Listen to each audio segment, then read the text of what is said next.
ભજ ગોવિંદમ ભજ ગોવિંદમ ગોવિંદમ ભજ મૂઢમતે પ્રાપ્તે તે મરણે નહીં નહીં રક્ષતે દુઃખૃય કરણે ભજ ગોવિંદમ ભજ ગોવિંદમ ગોવિંદમ ભજ મૂઢમતે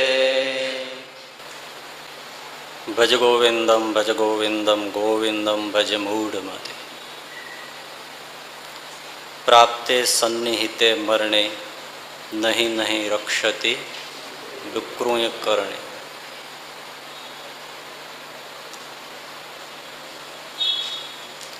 ભજન કરવાની સમજ શંકરાચાર્યજી મહારાજ આપે છે.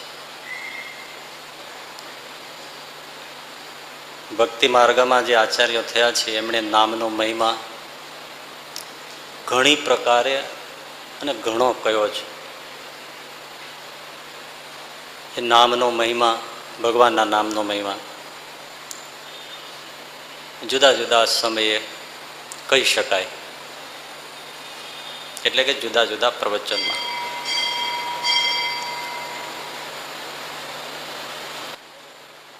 પરંતુ શંકરાચાર્યજી મહારાજે જ્ઞાનની ભૂમિએ વિચરણ કરતા છતાં એમણે જે મૃત્યુ સમયે ભગવાનના નામ સિવાય, હરિભજન સિવાય બીજું કંઈ કામ નહીં આવે એવું જે પ્રતિપાદન કર્યું, ઉપદેશ આપ્યો, એ બહુ જ કિંમતી છે. અને ભાઈ આમ તો બહુ નોર્મલી અને સિન્સિયરલી જો તમે વિચારો, જિંદગીનું કંઈ ઠેકાણું નહીં ક્યારે પૂરી થાય, પરંતુ 50-60 વર્ષ પછી જેને જીવવા મળે એ બહુ ભાગ્યશાળી ગણાય. ભાગ્યશાળી એટલા માટે કે એ પછી આમ એક દ્રષ્ટિએ ગણો ને તો બહુ ઉત્તમ કાળ કહેવાય. કઈ રીતે કે 50-60 વર્ષ થયા હોય એટલે છોકરા છે આ બધા મોટા થઈ ગયા હોય, એને ભરાવી પરણાવી દીધા હોય તો હવે ના હોય તો પછી શું કરવું? એટલે એ બધો વ્યવહાર પૂરો થઈ ગયો હોય, જવાબદારી પૂરી, છોકરાઓને જે કાંઈ વહેંચી દેવાનું હોય વહેંચી દીધું હોય, છોકરાઓએ વ્યવહાર સંભાળી લીધો હોય અથવા આંચકી લીધો હોય, એટલે એમાંથી નિવૃત્ત થઈ ગયા હોય. પછી સંસાર કેવો છે એનો પણ પૂરો સ્વાદ આવી ગયો હોય.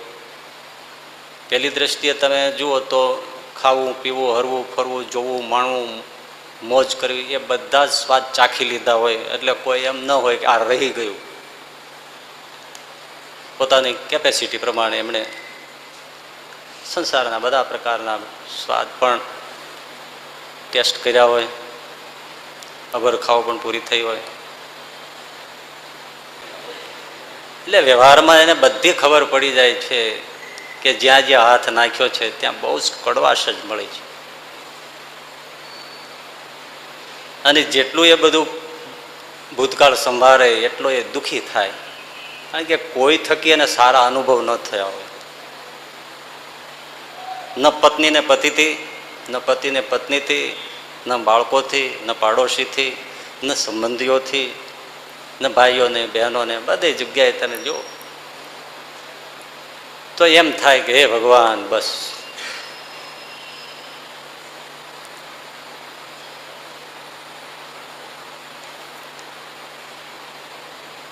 એટલે નિવૃત્તિ કાળ પણ મળ્યો કહેવાય. હવે એ કાળ ઉત્તમ એટલા માટે કે પાછું વળવું હોય તો વળી શકાય અને વળીને હરિભજન કરી શકાય. આ ઉત્તમ કાળ છે. કરે તો જુવાનિયાને કંઈક આંખો મીચીને તમે બેસી જાવ તો માળા જ કરી રાખો તો કરી શકે નહીં, કારણ કે એને હજી ઘણા બધા પંથ દેખાય છે અને હજી એને એમ છે કે મારે હજી ઘણું બાકી છે. પણ આમને તો પછી એવું કંઈ છે નહીં. અને દોડવું હોય તો હવે મશીન નથી, દોડે શું, ગાડી જ રિઝર્વમાં છે. એટલે હવે કાંઈ છે નહીં. ને જુવાનિયાને તો સારું છે, તમે આટલી ઉંમરમાં તમે આ સાંભળવા આવો અને ભજન કરો, નહીંતર આમાં એ બધું ઠરે નહીં. કારણ કે એને તો દુનિયા ગમે તેટલું તમે કહો કે દુનિયા છે ને, એ છોકરા એટલે બાપાના પૌત્ર બે ત્રણ બેઠા બેઠા આ ભણવામાં આવે ને ભૂગોળમાં, એટલે કે પૃથ્વી ગોળ છે ને આ છે ને આવી રીતે ફરે છે ને એમ. તે વળી મતલબ બાપા એટલે દાદા બેઠા બેઠા સાંભળે. ને વળી એક છોકરાએ કીધું કે બાપા તમને તો ખબર નહીં હોય, શું પૃથ્વી ગોળ છે, તમને શું લાગે છે, સપાટ છે, તમને શું લાગે છે? દાદા કે પૃથ્વી ગોળે નથી, ચોરસે નથી, સપાટી નથી, 420 છે. આ એનો અનુભવ બોલે જો. એટલે હવે ક્યાંય માથું ભટકાવ્યા જેવું કંઈ એને નથી. એટલે જો એમ કરે કે હે હરી તો કામ થઈ જાય, પણ કરે તો. આપણે અમરેલી પાસે કુકાવો ગામ છે, ત્યાં હીરજી બાપા બહુ સારા ભગત થઈ ગયા. 2-5 વાર મેં એમના દર્શન કર્યા છે. 107 વર્ષ જીવ્યા, ખડે ધડે ડોહો. 105-7 વર્ષે આપણને બથમાં ગાલીને સાધુને મળે તો આપણા હાડકા કકડાટી બોલે, નવા દાંત ઉગેલા એવા, બેઠી દડીના પણ એવા મજબૂત. પણ 50-60 વર્ષ થયા અને છોકરાઓ હશે એ બધાને પરણાવી વરણાવીને ખેતીનું જે કંઈ હતું બધું વેચીને બધું પૂરી કરીને પછી બાપાએ કીધું જો હવે આ બધું તમને સોંપ્યું, હવે હું તમને ક્યાંય વ્યવહારમાં ક્યાંય આડો આવીશ નહીં, પણ એટલું જ તમે મને ક્યાંય આડા આવતા નહીં. બસ મારે હરિભજન કરવું છે, સેવાના કાર્યો કરવા છે, મારી રીતે બેસીશ, મંદિરે રહીશ, 2 વખત ઘરે રોટલો જમવા આવીશ, બાકી બીજી હું કાંઈ ખટખટ નહીં કરું, તમે મારામાં ખટખટ કરતા નહીં. કેવો ડોસો કહેવાય બોલો. અને પછી મંદિરે રહે, હરિભજે. પણ હવે ઘર ઘર છે, આમના ઘરવાળા ડોસીને તો પછી ઓછી બીક હોય. થોડા દિવસો થયા ત્યાં છોકરાનો છોકરો એને મોકલ્યો કે જાને દાદાને કે ખેતર જઈ અને ત્યાં જમવાનું, એટલે કાઠિયાવાડમાં ભાત બોલે, ટિફિન ભાત જમવાનું આપી આવે. એટલે છોકરો આવ્યો પૌત્ર, દાદા મારી દાદીએ કહ્યું છે કે ખેતરે જઈ અને તમે જમવાનું આપી આવો, ત્યાં મજૂરો બધા છે છોકરાઓ બધા. એટલે બાપો કે આ ડોસો હવે વાડીએ ભાત આપવા જમવાનું આપવા નહીં જાય, પણ મારી દાદીમાં કીધું છે, તો જો તારી દાદીએ કીધું હોય તો દાદીને કહી દેજે કે વાડીએ ભાત આપવા જમવાનું આપવા જાય એવો ડોસો જોતો હોય તો બીજો ધણી કરી લે.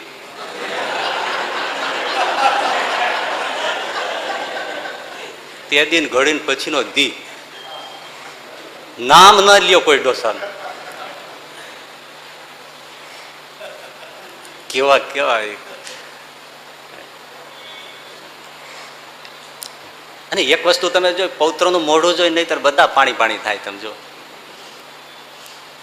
કાંઈ નહીં, મારે ભજન કરવું છે.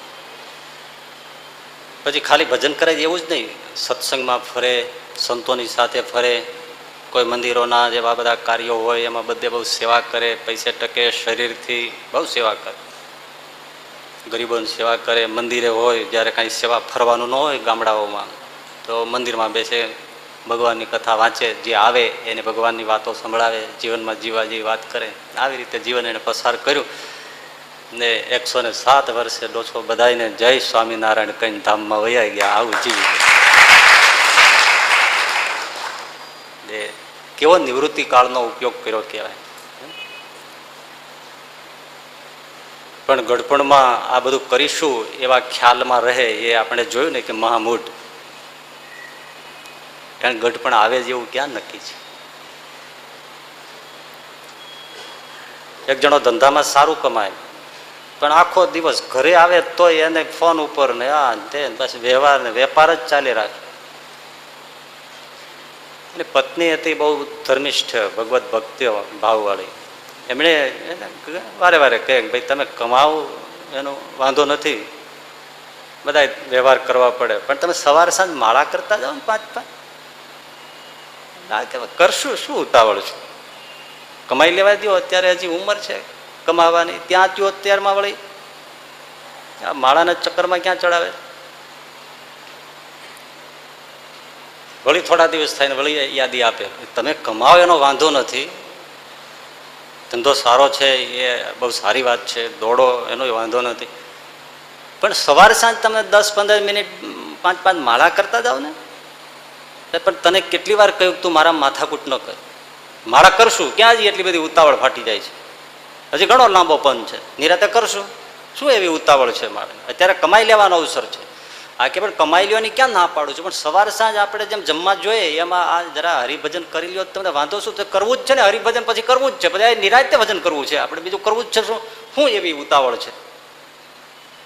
વળી પાછું ક્યારેક કીધું છે ત્યારે બહુ ખારો થયો, રોજ ચોંટી શું પડી છો, તને કહ્યું જ છે નિરાતે કરશું, શું ઉતાવળ છે. પછી બાઈ તો બોલે નહીં ને. એમાં નારાયણને કરવું, થોડા દિવસો થયા ને પડ્યો બીમાર,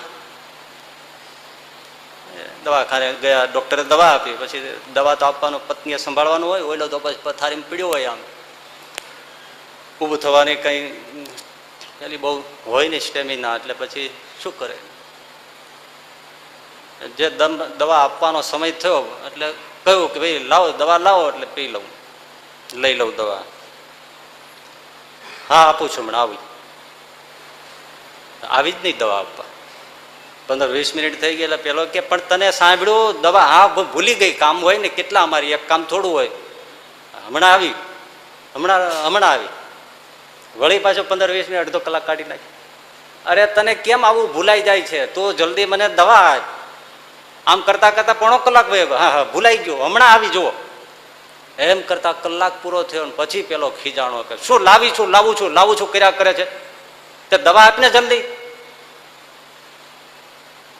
તો પેલી પત્ની કે પણ એમાં આટલા બધા ઉતાવળ શું છે દવા લેવાની, દવા લેવાની આટલી બધી ઉતાવળ શું છે, ઉતાવળ તો હોય જ ને, મરી જાવ પછી દવા શું કામની છે. પેલી પત્ની કે હું એ જ કઉ છું, ભલા માણા મરી ગયા પછી માળા નહીં થાય.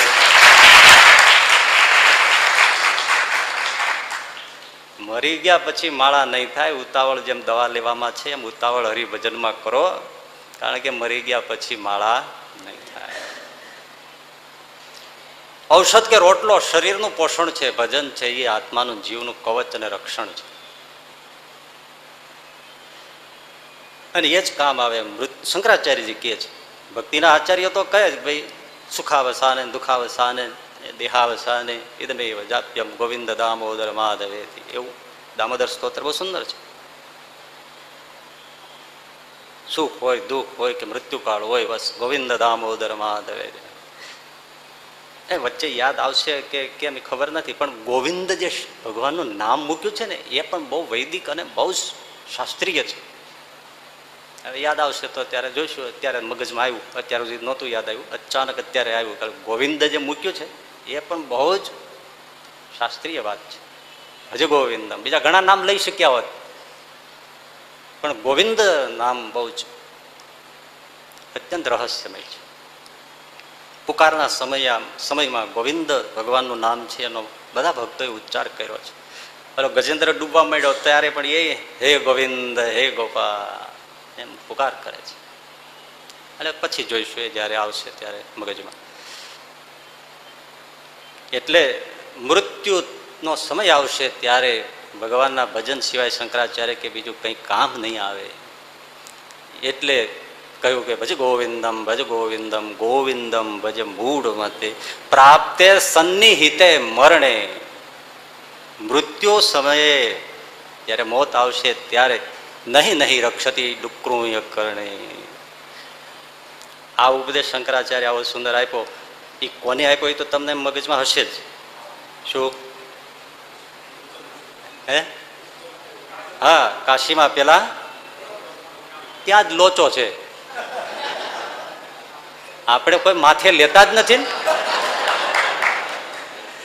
બસ પેલું મગજમાં છે કે ઓલા બ્રાહ્મણ જે છે ને કાશીમાં એ વૃદ્ધ હતો અને એ હરિભજન નહોતો કરતો અને સવારના પોરમાં વ્યાકરણનું સૂત્ર ડુકરું કરણે જપતો હતો. એને બધું કહે છે, આપણને કોઈ કઈ કહેતું એટલે અતિ મહામૂઢ જે માથે ના લે એ મહામૂઢ નો શિરોમણી. એટલે આપણે મૂઢ નહીં, મહામૂઢ નહીં, પણ અતિ મહામૂઢ. કારણ કે મગજમાં એમ છે કે આપણને ક્યાં કહે છે, એ પેલા બ્રાહ્મણને કહે છે. અને લગભગ કથામાં આ જ વસ્તુ બનતી હોય છે. બધા જ વોલીબોલ રમે છે સભામાં, આમ બેઠા દેખાય પણ બધા વોલીબોલ રમે. કોઈ પોતાના માથા પર કોઈ પણ સરસ પોતાને લાગુ પડતી વાત આવે તો ધડ કિક મારે બીજા ઉપર જવા દે. એવો પેલો બોલાવેલો એવી સરસ આમ સ્ટાઇલ મને પકડતા ન આવે પણ આમ એવી આમ મારે સીધો જ જવા દે. પણ કોઈ પોતાના માથે આવવા જ નથી. અને જે પોતાના માથે આવવા દે એ જ ભક્ત શિરોમણી થાય, બાકી થાય નહીં. અને તમે એમ માનો છો કે આપણે માથે લઈએ છીએ? ના ના, લગભગ બસ બોલ કાંઈ કેવી વાત આવે. અરે આ રામાયણ ઉપર રામકિંકરદાસજી મહારાજ બહુ સરસ પ્રવચનો એમના છે બધાને. તો હવે સાકેતવાસી થયા, દેહ મૂકી ગયા, પણ બહુ જ ભદ્ર પુરુષ, ભગવત ભક્ત.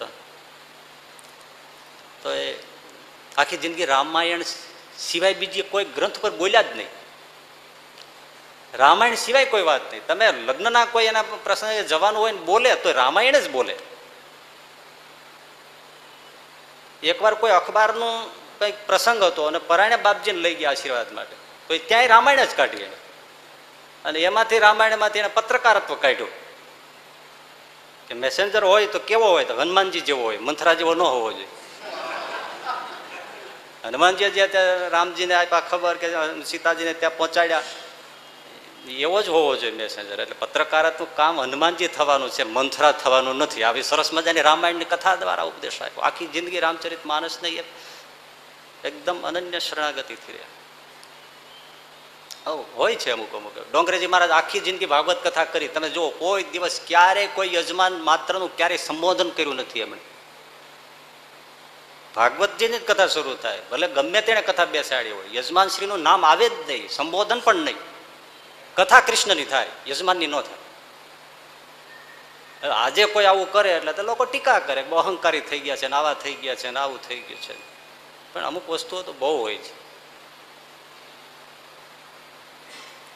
એ રામકિંકરદાસજી મહારાજને એક જગ્યાએ કથા પ્રવચનો ચાલે, યજમાન કોઈ થયા હશે, તેને ઘેર ઉતારો હશે, તે ગાડી સંપન્ન વાળા હોય તે સેજે ત્યાં રાખે ને બધા આયોજકો, એટલે આવે ને લઈ જાય. બાપજી તો ગ્રહસ્થ હતા, એટલે પેલા ગ્રહસ્થ એને ગાડી બેસાડીને લઈ આવે જ્યાં કથા પ્રસંગ હોય ત્યાં. કથા પૂરી થઈ એટલે બાપજી ગાડી આવ્યા, ત્યારે ડ્રાઈવર સીટ ઉપર પેલા ગ્રહસ્થ બેઠા હતા. બાપજી બાજુની સીટ ઉપર બેઠા ને એમણે કહ્યું, મહારાજ શ્રી, આજે તમે જે મંથરાવાળી વાત કરી ને, બહુ સરસ વાત કરી. મારી ઘરવાળી એવી જ છે. એની પત્ની હજી આવ્યા નહોતા. મંથરા એટલે મંથરા ઉપર બે દોરા ચડે. પણ તમે બહુ સરસ આજે મંથરાની જે આમ તમે વાતો કરી છે, હા હોય એને સમજાય ને તો એનું કામ થઈ જાય. એમાં પેલા આવ્યા, આવીને બારણું ખોલીને પાછલી સીટ ઉપર બેઠાની સાથે જ કીધું, મહારાજ શ્રી, આજે તમે કથા કરી 3 દિવસથી કરો છો, પણ આજે તમે જે રાવણની વાત કરી ને, વાત અદભુત હો. મારા આનો સ્વભાવ એવો જ છે ને વોલીબોલ. આવાજ ના દે કોઈ માથે, કોઈ માથે આવાજ ના. કઈ આપણને જીણાભાઈ ને અદીબાનો જે પ્રસંગ હોય અને એ સેવામાં આડા આવ્યા તો પછી પેલી આમ બેનને પણ તુચકાર કરી નાખ્યો અને મોઢું નહીં જોઉં તારું કોઈ દિવસ, એવું કહીને સંબંધ તોડી નાખ્યો. એ આપણે જીણાભાઈનું જ માનીએ, પણ આપણે આપણો વિચાર કરતા નથી કે આપણે આવું કરીએ છીએ. આપણે સેવામાં આવું બલિદાન કે આવી ભાવના કે આવું કાંઈ છે માથે આવે જ નહીં. આવે નહીં તો ક્યાંથી? અને વાગ્યા વગર જીવ જાગે નહીં. ભાગવા જ ના દઈએ તો જાગે ક્યાંથી જીવ? આ તો રામકિંકરદાસજીનો પ્રસંગ છે, પણ મારે જે બન્યું એ હું તમને કહું. 15 વર્ષ પહેલા આ બનેલું. હવે તે હરિભક્ત વ્રત થઈ ગયા છે, ક્યારેક દેખા દે છે ત્યારે મને જૂનું યાદ આવે છે. એવો વિચિત્ર સ્વભાવ, કાંઈ પણ વાત હોય, કાંઈ પણ પ્રસંગ હોય, એનાથી વિપરીત જ એ વાતો ચાલુ કરે. આ શ્રાવણ મહિનાનો પહેલો સપ્તાહ હોય એટલે આપણે જ્ઞાન સત્ર હોય એટલે ભાગવતની કથા બેસાડી એટલે તરત બહાર આવીને વાતો મંડક કરવાની. બધા હોય ને, બધાને પાછું આવું જ જોઈતું હોય. બોલનારો જોઈએ, સાંભળવાળા શ્રોતાનો તો પાર છે જ નહીં. ભાગવત બેસાડાય. આપણે સ્વામિનારાયણના ઉપાસક શુદ્ધ સર્વોપરી સહજાનંદ સ્વામી સત્સંગી જીવનની કથા બેસાડે. ભાગવતને રાખીને શું કરવાનું હોય? સહજાનંદ સ્વામીની વાતો થાય તો આપણને આમ આનંદ આવે. ભાગવત શું? હવે એની વાતો કરે. પછી કોઈ વખતે સત્સંગી જીવન તો આવે જ. બીજે વર્ષે સત્સંગી જીવન આવ્યું તો વળી પાછા સત્સંગી જીવન તો આપણે સાંભળ્યું જ હોય. ભલા માણસ ભાગવત રાખો. બહારના લોકો આવે તો વચ્ચે વચ્ચે એમને આપણા સાધુના દર્શન થાય, ભગવાનના દર્શન થાય, બે વાત સત્સંગની આવી જાય તો એને સહજાનંદ સ્વામી ઓળખાય તો એના જીવનું સારું થઈ જાય. પણ લોકો સમજતા જ નથી. એટલે સત્સંગી જીવન બેસાડીને બેઠા. લોકભોગ્ય હોવું જોઈએ કાંઈ. વળી ત્યારે આ જે કથાઓ જ્ઞાન સત્રની થતી તો એમાં બપોરે અને બધા જમવાનું પણ રાખતા. અને આ જમવામાં જ સમય જાય છે અને ઘણા લોકો જમવા જ આવે છે. અને જે જમવા જ આવતા હોય એને શું કથાની અસર થાય? આ બધું કાઢી નાખવું જોઈએ. શુદ્ધ સત્સંગ જ હોવો જોઈએ. બસ લોકો આવે, જેને ગરજ હોય એ આવે, નિરાંતે કથા સાંભળે. અને જેને ગરજ છે એ તો ગમે તેમ આવી જવાના છે. આપણે તો આમાં જ નવરા નથી થતા. આખો દિવસ લગભગ આ જમવામાં જ વયો જાય છે સમય. જ્ઞાન સત્ર એટલે અધ્યાત્મ સત્ર. અધ્યાત્મ સત્ર એટલે ભગવાનમાં જોડાવાની જ વાત. એમાં પછી વિષયો આવે જ નહીં. પછી જમવાનું કાઢી નાખ્યું, તમે જાણો છો. એટલે આ જમવાનું રાખવું જોઈએ. હવે અહીંથી છૂટે, પછી ઘરે જાય, પછી રસોઈ કરે, પછી આવે તો ક્યાંથી સમયસર પહોંચી શકે? અને જમવાને બાને કોઈક અજાણ્યા આવે, પેલા આવે, પ્રશ્ન આવે, જે આવે તે એને આપણો પ્રસાદ જાય તો એને જીવમાં ગુણ આવે તો એને ભગવાનની ભાવના જાગી ઉઠે. પ્રસાદ પાણી જમવાનું બધું હોવું જોઈએ.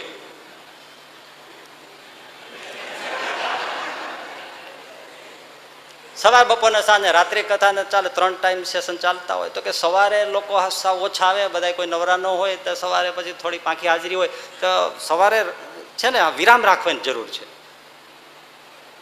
કોઈ હોય નહીં પછી શું નકામું એટલું બધું આરામ રહીએ. તો પછી ઘણી વાર તમે જોવો છો ડે નાઇટ થાય, બપોરે ને રાત્રે. વળી પાછો ઉપાડ કરે. સવારે અમારી જેવા નિવૃત્ત હોય એને ક્યાં જવું? કાંકરિયામાં પડવું.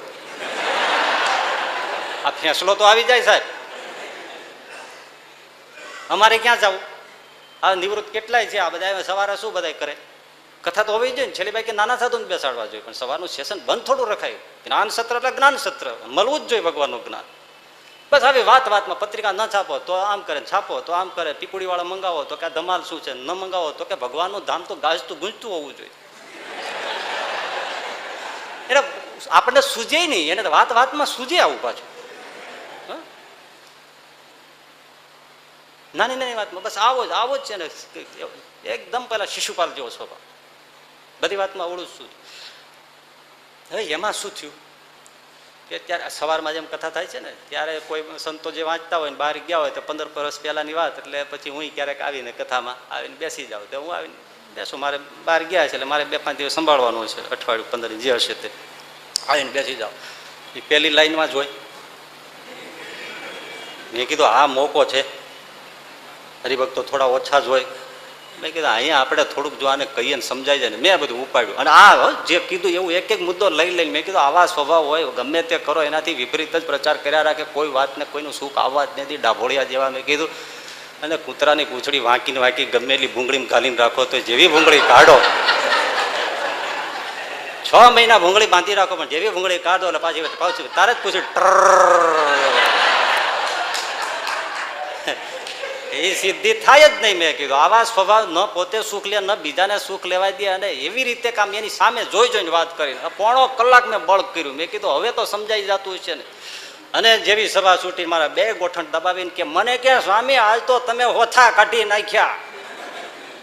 આવું જ કેવું જોઈએ. આ નહીતર વેજા કોઈ સમજેવી જ નથી.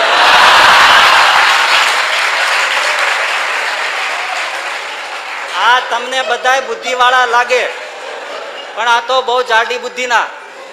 જાડું લુગડું હોય એને મસળે મેળ ન આવે, ધોકા લઈને ધોકાવવું પડે. તમે સારું કામ કર્યું એવા ધોકાવ્યા છે ને, એ ન સુધરે તો કાંઈ નહીં સ્વામી, એ પોતાનો સ્વભાવ ઓળખે ને તોય બસ લે. મને આમ ચક્કર આવ્યો.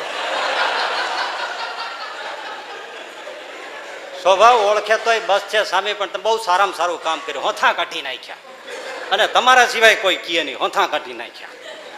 ભગવાન ભગવાન. પછી તો 2-5 દિવસ ગયા ને એમાં એક દિવસ એવું બન્યું, એ આવીને બેઠા, એમાં વરસાદ, ચોમાસાનો સમય ને આવું બધું, એ વરસાદ શરૂ થઈ ગયો, કોઈ આવ્યા જ નહીં. એ એક ને એક હું. મેં કીધું આજ હવે કોઈ મૂકે આવો મોકો, આંકડે મધને માખ્યું વિનાનું. 2-5 દિવસ કીધા તો એનાથી બમણા વેગ થયો, હોથા હું બાઠા કાઢી નાખ્યા. એવું આમ નામ લઈને મેં કીધું આવા સ્વભાવ હોય પાછા. મેં કીધું બીજાને સુધારવાની વાત કરે, પોતાને સુધારવાની વાત ન કરે, પોતાને માથે ના આવવા દે, બીજાને માથે નાખી દે, પોતાને માથે એક વાત ન અડવા દે. મેં કીધું વોટરપ્રૂફ થઈને સભામાં બેઠા હોય, ગમે એટલું કરીએ તો સુધરે ક્યાંથી? બીજાને સુધારવાની વાત કરે પણ પોતે સુધરવું છે એવી તો સપનામાં વિચાર ન કરે. 1.5 કલાક કર્યું, પણ જેવી સભા પૂરી થઈને મને કે સામી વાત મૂકી દો, આજ તો તમે હોલરાવ્યા વાત મૂકી દો, પણ જેને કેવું થયું કોઈ આવ્યા નથી.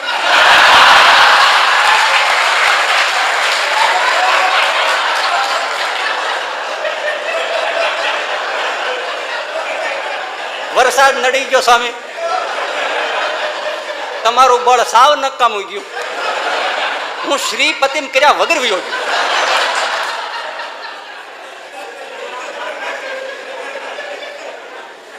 બોલો આમાં વોલીબોલની રમત સિવાય કોઈ રમે છે? હજી એ બાપા છે, ક્યારેક ક્યારેક આવે છે ત્યારે મને પુરાતન સ્મૃતિઓ થાય છે.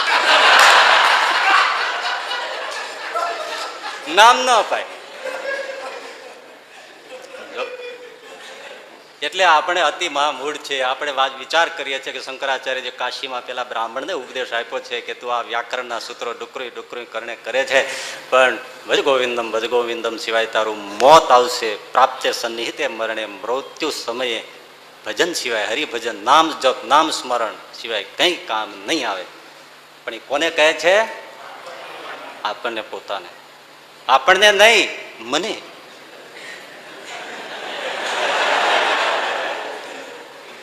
ડોશીમાં માંદા પડ્યા, વૈદ્યને બોલાવ્યા, વૈદ્ય નાડી જોઈને કીધું ડોશીમાં ક્યાં દુખે છે? તો કે પંચ કે ત્યાં લે.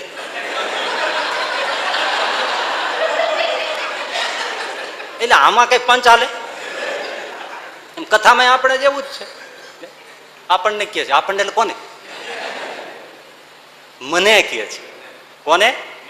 મને કે છે કે મૂળ હરિભજન કરી લે, હરિભજન કરી લે. વ્યવહાર હવે બધો વળોટાવી ગયો છે, છોકરાઓ વરી ગયા છે, બેંક બેલેન્સ પણ સારું છે, અરે પેલું નિવૃત્તિ જે આવવાનું હોય એ પણ ઘણું આવ્યું છે, બધું બેંકમાં ખૂબ પડ્યું છે, ઘરમાં બીજું કંઈ નથી. ઘરમાં બધા એમ કે છે એક બાજુ બેસીને હરિભજો, તોય હરિભજન થતું નથી. એ મૂળ છે. અને યુવાની છે, પત્તામાં, ખેલવામાં, રમવામાં, જમવામાં, જાત જાતના બધા મોજશોખ કરવામાં, કોકો પીવામાં, કોકા પીવામાં, દાબેલી ખાવામાં, ફલાણું ખાવામાં કેટલો બધો સમય જાય છે. સ્વિમિંગમાં જાય છે, ફલાણે જાય છે, ક્રિકેટમાં જાય છે, નામાં જાય છે, 3-3 કલાક થિયેટરમાં અંધારામાં પૈસા દઈને ઘોંચાઈ મરી રહે છે. અને આવા અજવાળામાં અડધો કલાક ના બેસે.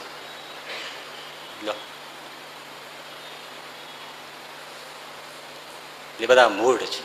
ભજન કરતા. ભજન શા માટે કરવું શંકરાચાર્યજીએ કહ્યું?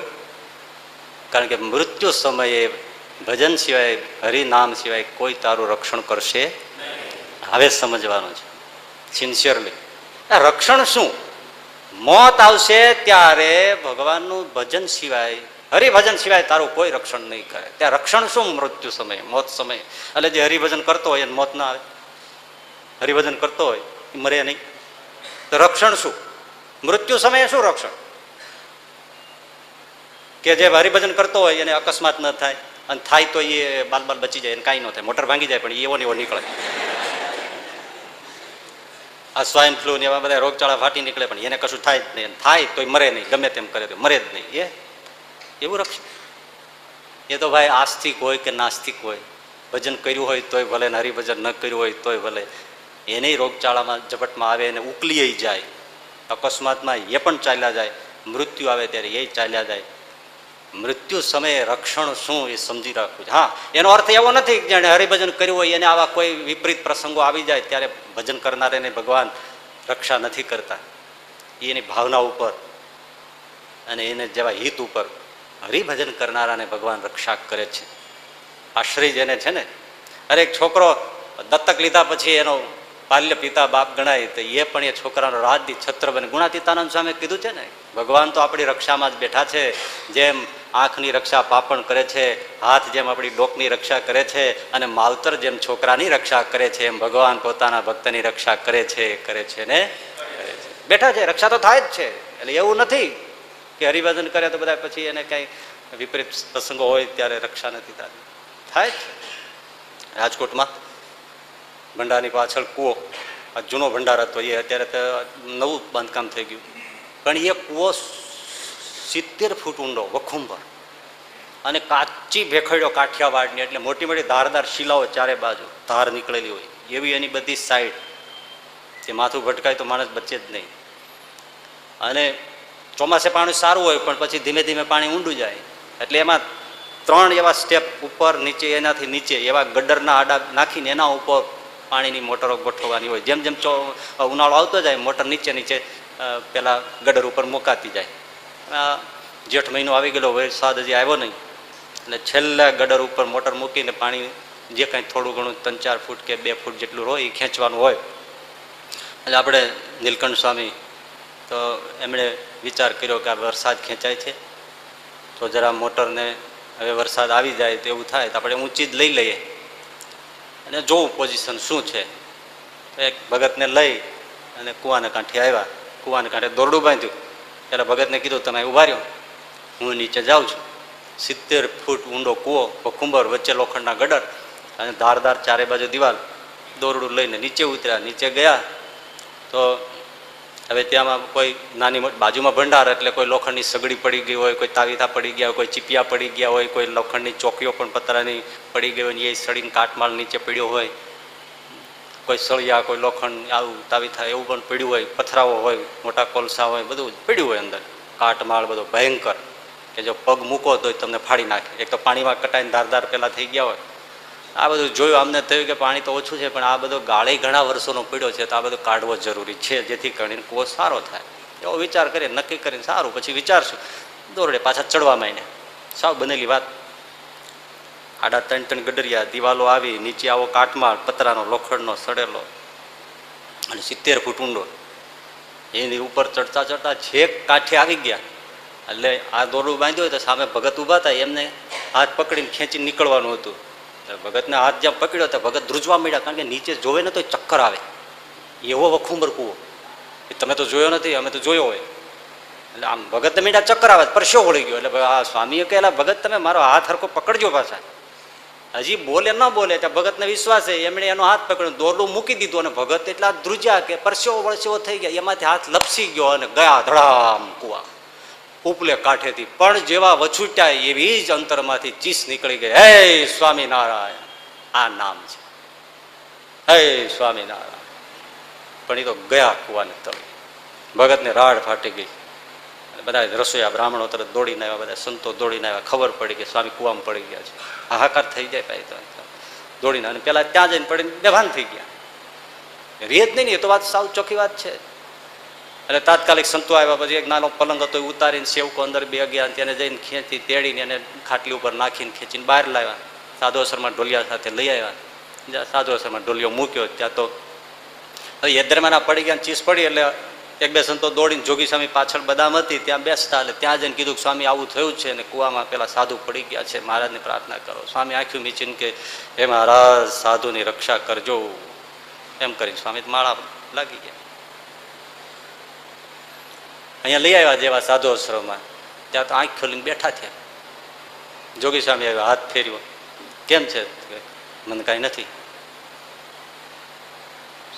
સ્વામિનારાયણ ભગવાને નવું જીવન આપ્યું છે, એમણે રક્ષા કરી છે.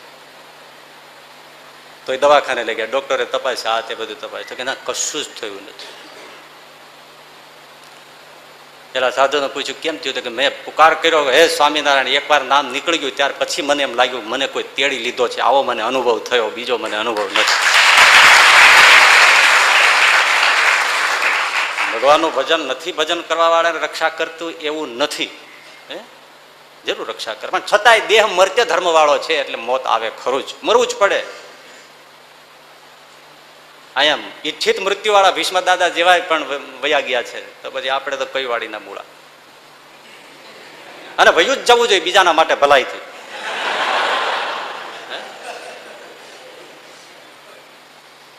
એટલે ભજન કરતો હોય એને મૃત્યુ સમયે રક્ષા શું? ન મરે એવું નહીં, કોઈ અકસ્માત ન થાય, રોગચાળો ન આવે, કોઈ શરીરમાં પેલું ન થાય, વ્યવહારમાં પેલું ન થાય, એવી કોઈ રક્ષા નથી. રક્ષા કરે છે પણ છતાં એ રક્ષાની વાત નથી, બહુ સમજવાની વાત છે. સીધું ઇન્ડિકેટ કરે છે ને કે મૃત્યુ સમયે ભજન સિવાય તારે કોઈ રક્ષા નહીં કરે. એ મૃત્યુ સમયે રક્ષા શું? મરી જ જવાનું છે, પછી શું રક્ષા હોય? ધ્યાનથી સાંભળવા જેવી વાત છે. આમાં જ છે બધું જે છે. જોકે એમાં બે પાર્ટ છે. આજે એક પાર્ટ આપણે કદાચ કહેવાશે, બીજો પાર્ટ પછીથી કહેવાશે.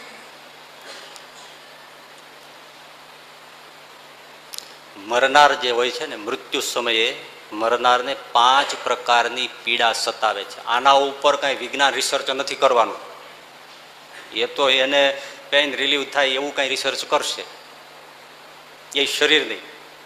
પણ શું થાય છે એનું બીજું રિસર્ચ ક્યાં કોઈ કરે છે? પણ તમે આ હું કહું એ તમે જુઓ, આ રિસર્ચ પેપર છે, આ ધર્મ જગતના સંતોનું રિસર્ચ છે અને આ નજર સામે છે. તમને શંકા હોય તો કહેજો. 5 પ્રકારની પીડા માણસ જ્યારે મરણાસન હોય ત્યારે એને ઘેરી વળે છે. રક્ષા ભજન સિવાય ત્યાં કાંઈ બીજું કામ નહીં આવે. 101 નહીં, 1,00,000% વાત. 5 પ્રકારની પીડા. પહેલી પીડા શરીર વેદનાત્મક પીડા. શરીર વેદનાત્મક, વેદના એટલે પીડા. શરીરની પીડા સતાવે. તમે મરણ પથારીએ કોઈ પીડ્યો હોય ને, તમે જોઈ આવો, કોઈને ઘરે હોય મરણાસન કોઈ, અથવા તો હોસ્પિટલમાં આંટો મારી આવો, જેની પીડાનું વર્ણન ના થાય. સુવાય નહીં, બેઠું બેઠું થવાય નહીં, પડખું ફરાય નહીં, હલાય નહીં, ચલાય નહીં, અને રૂવાડે રૂવાડે વેદના હોય. આ એક રૂવાડા છે એને એક રૂવાડે 2 રોગ છે. શરીરમાં આટલા રોગ છે. રૂવાડા 3.5 કરોડ છે. એટલે શાસ્ત્ર આપણા કહે છે કે 7 કરોડ રોગ છે. એ બધા 1 મિનિટ મુલાકાત લેવા આવે તો શું થાય? એટલા ઘણા પ્રકારના નિષ્કુળાનંદ સ્વામી રોગ ગણાવ્યા છે. તો આ તો ભાઈ દબાઈને રહ્યા છે. પણ મૃત્યુ સમયે વાત, પિત્ત અને કફ ત્રણેયના જે રોગ હોય ને એ બધા ઉથલા મારે છે. અને એ વખતે પેલો બોલી પણ શકતો નથી, કફ ભરાઈ જાય છે, શ્વાસ લેવાય નહીં, બોલવું હોય તો બોલાય નહીં. તમે જોયું છે ઘણાને કફ કાઢવા પડે છે. બોલવા જેટલી પણ શક્તિ નહીં, ખાંસી ખાવા જેવી શક્તિ નહીં, ઝાડા પેશાબ ઉપર કંટ્રોલ નહીં, ગમે ત્યાં અડો ત્યાંથી વેદનાના ચિત્કાર આવે. અને એક જણાને હતું ને તો પૂછેલું, જોવા લઈ જાય ને ક્યારેક તબિયત જવા, એને કીધું કેમ છે? આમેજી હોસ્પિટલમાં આપણે કોઈને જોવા ગયા, પછી કોઈ કીધું ને બાજુમાં યાર જોયા છે સંતોને બોલાવે છે, સામેજી કોલસાના ભઠ્ઠા ઉપર સુવડાયો એવું છે, કોલસા સળગતા. બસ હવે મોત આવે તો જ છૂટા.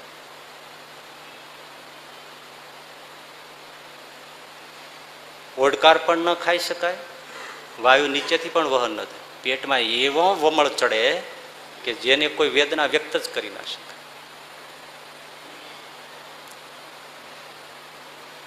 શરીર હલતું જ નથી. બોલો, હવે એને ઘણું છે કે મારે જરા બહાર જવું છે, ક્યાં જાય? એક જગ્યાએ પુરાઈને પડી રહેવાનું છે, બહાર નીકળાતું નથી, ત્યાં બેઠું રહેવાતું નથી, શ્વાસ લેવાતો નથી, પાણી પીવાતું નથી. ભયંકર વેદના. કેવી? આ શાસ્ત્રોમાં સંતોએ, આપણા ભજન કીર્તનમાં પણ સંતોએ લખ્યું છે, રોમ કોટી વીછી તણી તનમાં થાય વેદના, કફ જાળે કંઠ રૂંધાય છે અંતકાળ, ખમ ખમ ખાંસી કરે અને હૈયામાં આવે હેડકી, પડખામાં શૂળ મારે બાણને અંતકાળે. બહુ પીડા હોય છે. એક દર્દી પડેલા, એ તો બોલવાની કે આંખ ઉગાડવાની તાકાત નહીં, એવા પગ પછાડે, એવા પગ પછાડે, વેદનાનો કોઈ પાર નહીં. પણ હવે એ તો બોલી શકતા નથી. એ 2-3 કલાક પછી ખબર પડી ડૉક્ટરને કે આનો પેશાબ બંધ થઈ ગયો છે. હવે એ તો શું હશે વિચાર કરો, પેશાબની બંધ થઈ ગયા. પછી ડૉક્ટરને ખ્યાલ આવ્યો, બધું ખાલી કર્યું, ત્યારે પેલાને કાંઈક થયું શાંત. કરવતથી કાપતા હોય એવી વેદના હોય છે. મરવું હોય પણ મરાતું નથી. શરીરની જે પીડા છે, ડોક્ટરો કઈ દવા કરે ને ભાઈ, એ દવા તમને એમ લાગે કે ડોક્ટરો બેઠા છે ને ડોક્ટરો કરીને કરે શું, ઉલટાનું એ સમયે રિએક્શન આવે. કફની દવા કરવા જાય તો ગરમી વધી જાય, ગરમીની કરવા જાય તો કફ વધી જાય, બેયની કરવા જાય તો વાયુ વધી જાય.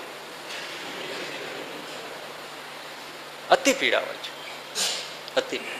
એક વીંછી કરડ્યો હોય, કોઈને કરડ્યો હોય તો એને અનુભવ હશે વીંછીની કેવી વેદના હોય. એક વીંછી કરડ્યો, એક એ કરડ્યો હોય, એ બધા એમ કહે છે કે મામા એવું બધું થતું હોય છે ને, કઈ વાત મૂકી નાખે મામા આપણું થઈ જતું. અંદર વીંછી ફરતો એવું કે વેદના થતી હોય છે. તો રૂવાડે રૂવાડે રોમ કોટી વીંછી તણી વેદના, એક રૂવાડે વીંછી કરડ્યો હોય અને જેવી વેદના થાય. આ શરીરની વેદના છે. પણ હવે ભગવાનની લીલા તમે જુઓ, સજા જે કયો પીડા છે, બોલવાનું બંધ કરી દીધું. એક જણાને જોયું હતું ને, બધે પ્લાસ્ટર, કાંઈ એવું એક્સિડન્ટ થઈ ગયું ને, ખાલી 2 આંખો જ ખુલી, ના કાન એટલા ખુલ્લા, બાકી બધે પ્લાસ્ટર, બધે પ્લાસ્ટર. હલવાનો ને ચલવાનો નહીં, મોઢામાં નાખી દેવાનો, ટગર ટગર જોયા રાખો.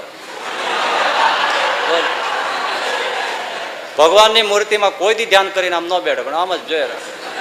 હવે એને ખંજવાળ આવે, કોઈ જગ્યાએ ખુલ્લા ભાગો હોય ત્યાં મચ્છર કરે, આ કરે, કંઈ બોલાતું જ નથી. પણ હવે આના એક દર્દી હતા ને, જો એને એમને સુતા જ રહ્યા. ડૉક્ટરોને ત્યાં આપણે મૂક્યા હોય તોય શું, એને ક્યાં એમનો પોતાનો દીકરો છે, નીચે પાછળ આવડું ગારું થઈ ગયું. બોલો તો કોણે ફેરવે એ વેદના? એ કોઈ નથી બોલી શકતો, નથી કહી શકતો. હા, એટલે આપણા સંતો કહે છે કે અત્યારે લોહી છે ને, એટલે બહુ ધમપછાડા ન કરવા, હજી બધું બાકી છે. અમ વીતી તુજ વીત છે ધીરી બાપુ. શરીરની વેદના એ મૃત્યુ સમયે આ શરીરની વેદનાઓ ફૂટી નીકળે છે. એક પીડા, પણ એ અત્યારે અહેસાસ ના આવે, આમાં એ ખબર જ ના પડે, ખબર જ ના પડે, કલ્પનામાં ના આવે. એટલે અમે બેઠા હતા ને, મેં આવી બધી વાતો કરી. મેં વૃદ્ધાવસ્થામાં આવતું, મને કે આવું બધું ચિંતન કરીએ જીવાય જ નહીં. લહેર કરવાની હોય, થાય ત્યારે જોખા જાય. વોટ મે બી, જે થવાનું હોય થાય છે. એનો અર્થ એવો નથી કે એનો ભાર લઈને ફરવાનું, પણ વિચાર માણસ કરે એવો જરૂરી છે. શરીરની વેદના સતત.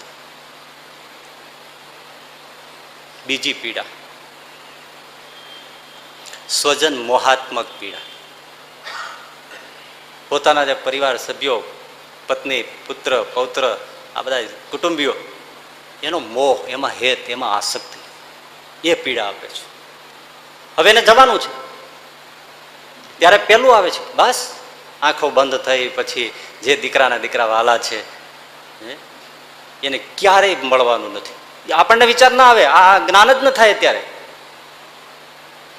પેલાને એમ થાય કે બસ હમણાં જો ઓલવાઈ ગયો દીવો, બસ પછી કોઈ દિવસ મુલાકાત નહીં, આને મારે કોઈ દિવસ વાત કરવાની નહીં, આને કોઈ મળવાનું નહીં, આનું શું થશે એ જોવાય નહીં આવવાનું. અરે રે, એને કેટલો વાલો હોય, એનું શું થાય?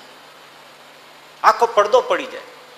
અને જેની યારે બંધાઈ રહ્યા હોય એને છોડવું કઈ સહેલું પડે? અત્યારે જ આમાં કોઈને એમ કે ગાલો તમે કથા સાંભળો છો ને ઠાકોરજી જ આવે લેવા, તો કે ના બાપા એમ નહીં હો, તમે વિમાન લઈને આવ્યા હોય તો વિમાનમાં બેસી જાય, પણ ઘરે ઉતારતા જાઓ.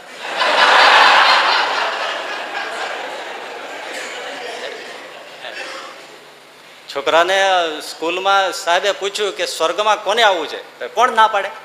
બધા આંગળી ઊંચી કરી, કે જેને સ્વર્ગમાં આવવું હોય એ બધા આંગળી ઊંચી કરી, બધા એક છોકરાએ ન કરી. એટલે સાહેબે એને કીધું ભાઈ તારે નથી આવવું? તો કે મારી મમ્મીએ કીધું છે સ્કૂલેથી સીધો ઘરે આવજે, તમે અહીંથી ઉપાડતા હો, મારે નથી આવવું. આપણે બધા સારા હરિભગત છે, પણ આમાં કોણ જવા તૈયાર થાય? એ મહારાજ એમ તો મેળ પડે, ઉઘરાણી કેટલી બાકી. ના નીકળાય હો ભાઈ. હા, ભલે થાય એમ આપણે પ્રાર્થના કરી, તમારા ચરણ સિવાય બીજે ક્યાંય સુખ નથી. રે શ્યામ તમે સાચું નાણું બીજું સર્વે જૂઠું જાણું. ના ના, તમે સાચું નાણું ખરું, પણ બીજું સાચું છે. જેને હવે પડદો પડવાનો છે એની મરણાસન ને વેદના હોય ભાઈ. હવે એક માણસ 10 વર્ષ માટે વિદેશ જતો હોય અને ત્યાંથી આવ્યો હોય પછી પાછો જતો હોય તો એરપોર્ટ ઉપર વિદાયમાં જુઓ, બેટા તું ક્યારે આવીશ, એમાંય નવા પરિણેલા હોય, એ વિદાય થતી હોય, હિબકે ચડી જતા હોય.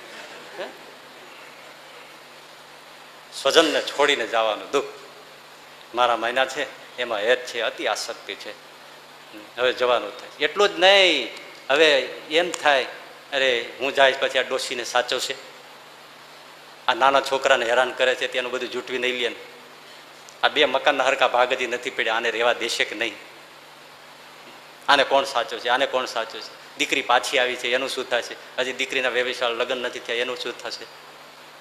કેટલી ચિંતા ઘેરી વળે માણસને. આ બહુ રિયલ વાત થાય છે અત્યારે જે થાય છે. શું કરીશું. એક જણો મરણાસન હતો, એનો મોટો ભાઈ, કોઈ રીતે જીવ જાય નહીં, આમ શરીર જોતા એમ લાગે કે આમાં કોઈ દી ટકે નહીં, પણ છતાં શરીર પડે જ નહીં. પછી એક કોઈ સાધુ મહાત્માને ઓળખતા છે, એમને જઈને વાત કરી, બાપજી આનું શરીર કાં ન પડે, અને બધી એમને વાત જાણી અને પછી એમણે કીધું કે વાત બરાબર છે, નથી પડતું એમાં કારણ છે, અને જો તમે હું કહું એમ કરવા માગો ઈચ્છો અને એમ કરો તો હમણાં શરીર પડી જાય તો હું તૈયાર છું, મારો ભાઈ છે મોટો, બીજું કંઈ નથી. એને એના 2 નાના દીકરા છે ને એમાં એને બંધન છે, એનું શું પછી હું આવું, તમે મારી સામે જ પ્રતિજ્ઞા લ્યો કે તમારા 2 બાળકોને હું મારા જાણીને જ એને સાચવીશ, ભણાવીશ, પરણાવીશ, ધંધે લગાવીશ અને મારા છોકરા કરતા સવાયા સાચવીશ, એવી પ્રતિજ્ઞા મારી હાજરીમાં જળ લઈને કરો, એ જ સમયે દેહ મૂકી દેશ. તો બાપજી હું તૈયાર છું, મારે એવું કંઈ નથી, મને કોઈ ભેદ નથી. તો આવો, આવ્યા, બનેલું સાવ બનેલી વાત, આવ્યા ને બેઠા ને એમણે વાત કરી, થોડું ઘણું સાંભળતા હતા. એટલે પેલા કીધું કે જો ભાઈ તમે દીકરાઓની જરાય ચિંતા કરતા નહીં, આ સ્વામીજીની હાજરીમાં લ્યો હું જળ લઈને પ્રતિજ્ઞા કરું છું, તમારા 2 દીકરાઓ એનો બાપ બનીને હું એની બધી જ વસ્તુ પૂરી કરીશ, ભણાવવાથી વરાવા, પરણાવા, સાચવા બધું, હાથમાં જળ લઈ લો, સ્વામીજીની સાક્ષીમાં હું પ્રતિજ્ઞા કરું છું, તમે જરાય ચિંતા ન કરો અને તમે તમારી ગતિ કરો. જેવી પ્રતિજ્ઞા લઈને જળ મૂક્યું એ જ સમય વૈયા ગયા. અને મેં તો છાપામાં વાંચ્યું હતા, ભુજમાં જે ભૂકંપ આવ્યો ને એમાં એક દંપતી ફસાઈ ગયેલા અને 2 સાવ મરણ તો મરી જ ગયા હતા એમ, પણ એની એક 1.5 વર્ષની દીકરી હતી ને એ 2ના એક હાથે આમ પકડી રાખી. બોલો કેટલા કલાકો નીકળી ગયા. એમાં ફરતા ફરતા તપાસ કરતા અખબારમાં આવેલું, એ લોકો આવ્યા ને એમણે જોયું તો દીકરી તો રડતી હતી, એમને આમણે તેડી લીધી અને ઓલા જેવી એના હાથમાંથી લીધી એને થઈ ગયું કોઈ સલામત અમારી દીકરીને લઈ લીધી છે, એ જ સમયે 2 શરીર મૂકી દીધા. સ્વજન મોહાત્મક દુઃખ, બહુ પીડા. મારા ગયા પછી આનું શું વિચારો, સાચી વાત છે આ, શું આનું કોણ એમ. બીજી પીડા થાય મોહાત્મકમાં, આ મકાનો બધા બનાવ્યા હોય, આમાં સોનાના કવરવાળા બાથરૂમમાં નળ નાખ્યા હોય, બીજી સાહેબીને શું વાત હોય, કોઈને આમ ઘસવા ન દે માટી કે કોઈ પાવડર કાંઈ, એવા ગ્લેપ ચડાવીને ચકચકિત કર્યા હોય, એવું બધું વસાવે, કરોડોની મિલકત, કરોડોની બેંકમાં, કરોડોનું આ જે ખેતીવાડીને બધા બાપાએ શેઢામાં આટા મારી મારીને બાવળિયાને પાણા વીણી વીણીને આમ મોરમ જેવી જમીન કરી હોય અને બાબાને છોડીને જવાનું થાય, મન માને હે? ક્યાંયથી ઘોડાની લાજ મળી ગઈ હોય તો જઈને ખેતરમાં આમ પોતાના ખમીસના વેલામાં લઈને નાખી આવ્યા હોય, એ ખેડૂ હોય એને સમજાય. અને ક્યાંય કાંકરો દેખાય તો લઈને ઠેઠ શેઠે નાખી આવે, આમ જમીનની રખેવાળી કરી હોય. કૂતરું અંદર નીકળ્યું હોય તો લાકડી લઈને અડધો કાપ વાહ દોડીને બહાર કાઢી આવે. મારું ખેતર માનીને રહ્યા હોય, મારું ઘર માનીને 50 વર્ષ સુધી જેમાં રહ્યા હોય, મહાલો ચણાવ્યા પછી એમાં રહ્યા હોય, અને એક પૈસો આમ 2 વાર આંગળી થૂક ઉપર જીવ અડાડી રહીને ગણી ગણીને બેંકમાં મૂક્યો હોય. હે કોઈ ધર્માદામાં 10 રૂપિયા આપ્યા હોય તો 3 વાર ઊંધી ચતી નોટ કરીને જુએ ને પછી આપી હોય, એ બધું મૂકીને જવાનું છે. હવે આ છોડી દેવાનું. સમરસેટ મો વિદેશનો બહુ મોટો અંગ્રેજ લેખક સાવ ગરીબ પરિસ્થિતિ, અને લેખન સાહિત્ય કરતા કરતા ખૂબ કમાયો, ખૂબ સરસ મજાના બંગલાના તે બધું થયું. વૃદ્ધાવસ્થામાં લાકડી લઈને એના બગીચામાં અને બંગલામાં આંટા મારતા, અને પોતે ખુલ્લા દિલનો સાહિત્યકાર લખી નાખ્યું. એ લખેલું મેં વાંચ્યું. સમરસેટ મોમ છેલ્લે છેલ્લે લખે છે, મને એક જ ચિંતા છે, બસ આ બધું મૂકીને વ્યૂ જવાનું. બોલો, મને જરાય રૂચતું નથી, પણ શું થાય, મોત આવશે ત્યારે મને લઈ જશે. ને આ બધું લોહી પાણી એક કરીને વસાવ્યું. બસ મોહ થાય, જીવ છૂટે નહીં. અને એ પીડા, એની કોઈ ઈલાજ છે? એની ટેબ્લેટ આવે છે કોઈ? એની કોઈ વેક્સિન આવે, રસી આવે છે? કે ગોળી આપી દે એટલે બાપાને બધું મોહ છૂટી જાય? કઈ નથી આવતું. બીજું કે એ હોસ્પિટલમાં લગભગ આપણે તો બધા અત્યારે જીવન એટલે શું, હોસ્પિટલ ટુ હોસ્પિટલ વાયા હોમ. જન્મ હોસ્પિટલ, ખાલી વાયા જ ઘરમાં થાય છે. જન્મે હોસ્પિટલમાં, ઘરે થોડો વખત રહે મરવાન થાય છે, પાછો હોસ્પિટલમાં. હોસ્પિટલમાં આઈસીયુમાં નાખ્યો હોય, કોઈ હોય રહી ગયા હોય, પાછા બેઠા થયા હોય, એને પૂછજો કેમ લાગે, જમપુરી જોઈ લ્યો, કેમ શું થાય? અરે આપણું પોતાનું કોઈ દેખાય નહીં, અને ડોક્ટર વિચિત્ર બાંધીને આટા મારતા હોય, આમ જોતા હોય, ગમે એટલો ભાવ દેખાડે, પણ ભાઈ આપણું કોઈ દેખાય નહીં. જરાક કોઈ હૈયું ઠરે, આપણું વાત કરે, કહી નહીં, બસ એમદમ પડી રહેવા. હવે એને મરવાનો થયો હોય ત્યારે એને કોઈને મળવું છે. દૂર દેશાવરમાં દીકરો છે, દીકરી છે, દીકરાનો દીકરો છે, દીકરાની દીકરી છે, એને મળવું છે, વાત કરવી છે, કંઈક કેવું છે, કોઈ મળતું નથી, કોઈ આવતું નથી. આવે તો મળાતું નથી, અને મળે તો બોલાતું નથી, બોલાય દેખાતું નથી, અને બોલાય ને દેખાય બે, તો જેને મળવું છે એ નજીક નથી આવતું. એ કે અમારે કઈ કામ નથી, મરે ત્યારે ખબર આપજો. આ મોહાત્મક જે પીડા છે, અતિ પીડા થાય. ત્રીજી પીડા, પાપ સ્મરણાત્મક પીડા. જે કર્યા છે ને એ અંતકાળે આવે છે. કોઈ બકાત નહીં, કોઈ નહીં. આ બધું બહુ ધ્યાન રાખવા જેવું છે. જે આ તમે ફિલ્મ જોવા જતા જશો, ન જોતા હો તો માનો કે એની ટેકનિક તમને ખબર હશે. આગળ થોડી એડવર્ટાઇઝ આવે, 10-15 મિનિટ એવું કહે છે લોકો, આવે ને આગળ એડવર્ટાઇઝ આવે ને થોડી, હા જો, એટલે જે અનુભવ હોય ને ખબર હોય, આગળ એડવર્ટાઇઝ આવે 10-15 મિનિટ એવું કંઈક એડવર્ટાઇઝ જેવું આવે, પછી રિયલ આખી સ્ટોરી શરૂ થાય ને. એડવર્ટાઇઝ જ્યાં સુધી થિયેટરમાં ચાલુ હોય ત્યાં સુધી મેં હસો, બોલો, વાત કરો, હલો ચાલો, જાઓ, આવો, ઠંડુ ગરમ લાવો, જે તે કરો, છોકરા રમાડો, આટો, કોઈ તમને કાંઈ બોલે નહીં. પણ એડવર્ટાઇઝ પૂરી થઈ જાય અને પછી તમે હલો ચલો બોલો તો લોકો તરત કે બેસી જાઓ. ઓલો જે ચોકીદાર હોય એ જ આવીને કે બેસી જાઓ. ક્યાં બેસે? જગ્યા મળે બેસે. વાત કરો તો બીજા કે ચેક થાય.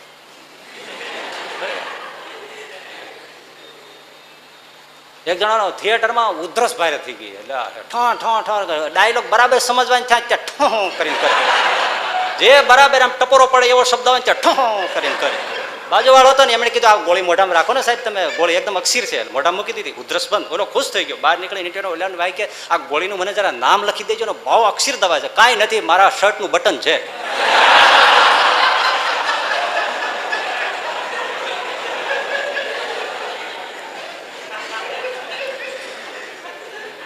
બોલાય નહીં, પછી સ્ટોરી શરૂ થઈ જાય, ફિલ્મ રિયલ સ્ટોરી શરૂ થાય, પછી બોલાય, જોવાનું જોવાય. બસ જિંદગી છે ને એઝ ઇટ ઇઝ એવી જ છે. આ બાળપણ જોવાની છે ને એડવર્ટાઇઝ છે, રમતા રમતા પૂરી થઈ જાય, અને પછી જ્યારે પથારીએ પડે ને ત્યારે કરેલા જે બધા ફિલ્મની રિયલ સ્ટોરી છે ને એ જોવાની જ હોય. એટલે ઘણા નથી કહેતા બાપા કંઈ બોલતા નથી, ટગર ટગર જોઈએ રાખે છે. એ ટગર ટગર ઓલી ફિલ્મ જોવે છે. કઈ ફિલ્મમાં? જે કાળા ધોળા કર્યા છે, ન કરવાના કર્યા છે, ન ખાવા જેવું ખાધું છે, ન પીવા જેવું પીધું છે, હિંસાઓ કરી છે, પાપ કર્યા છે. સ્ત્રીઓને માટે માણસ એક રાગ પોષવા માટે કેટલા પરિવારમાં ન ગણે, સંબંધીની ના ગણે, પરિવાર કુટુંબ કાંઈ ગણે નહીં. એ બધા જ આવે રિયલ સામે, મૂર્તિમાન પાપ આવે. અને કોઈ જોજો તમે આ પાણીમાં ડૂબવાનું કોઈને કદાચ ચાન્સ મળ્યો હોય ને, એમાંથી મરતા મરતા ડૂબવામાંથી બચ્યો હોય ને, એને તમે પૂછી લેજો આમાંથી જો કોઈને અનુભવ હોય ને. શાસ્ત્ર આપણું કેટલું રિયલ છે, પણ એનું રિસર્ચ નથી થતું સાહેબ. પાણીમાં ડૂબતા ડૂબતા જે કોઈ મરતા બચી ગયો હોય ને એને તમે પૂછી જોજો, એ મરવાની છેલ્લી ક્ષણ હોય ને ત્યારે એક ક્ષણની અંદર આખા જીવનના એને 50-60 વર્ષનો હોય ને એની સ્ટોરી એક સાથે 3 ડાયમેન્શન નહીં, કેટલાય ડાયમેન્શનમાં એક સાથે ફટાફટ આવી જાય. બધા જ આવી જાય આમાં, એક સામે ચિત્રો આવી જાય, હા હા હા હા મેં આ કર્યું છે. એ પાપ ડરાવે, સામે આવી જાય, આખો આલ્બમ સામે આવી જાય. આ ભગવાનની એક રચના જ છે, મૃત્યુ સમય બતાવે જ છે, પ્રૂફ કરાવે છે. લો આ જુઓ, આમાં કઈ ખોટું છે? આ છે ને તમારું, એકદમ સામે આવે. આ સાસુ સસરા ને બધા બધા દહેજમાં એમાં જે દીકરીઓને સળગાવી નાખતા હશે, શું થતું છે? ચિત્કાર પાડીને જે પેલી મરતી હશે, સગો દીકરો થઈને બાપને ખાવા નહીં દેતો હોય અને વૃદ્ધાવસ્થામાં માથામાં લાકડીઓ મારી મારીને બિચારાને દુઃખી કરતો હશે, એ અંતકાળે શું કરે? સામે મૂર્તિમાન પીડાઓ આવે. પીડા આ પૈસાને માટે એકબીજાનું ડૂબાવી દીધું હોય, એકબીજો પાર્ટનર બીજાનું સાવ નીચો સાંભળ્યું તો એવું ઘણું સંભળાતું હોય. બિચારાના પાર્ટનરે એવો ડૂબાવી દીધો ને તો પેલાને તો ક્યાંય ઘરનો નહીં ઘાટનો નહીં, આખો પરિવાર આત્મહત્યા કરીને મરી ગયો. એ ક્યાં જાય? ખાવા રેવા જ ન દીધું. આજે વ્યાજખોરોના અંતે બધું જે ઘણું થતું હશે, લૂંટી લેતા હશે, મારી નાખતા હશે, હત્યા કરતા હશે. આ બિચારી આપણે તો વાંચીએ જોઈએ તો હરેરાટી થઈ જાય. કોકની બિચારી કેટલી વાલી દીકરી હોય, એનું જેમ તેમ અપહરણ કરીને એની સાથે કુકરમાં આચરીને પછી એને મારી નાખે. એને બા બાપુજી બહેન ભાઈ એને કોઈ યાદ જ નહીં આવતા હોય. એ દીકરીનું શું થતું છે? રાક્ષસોથી આ તો અપરગ્યા એવા છે,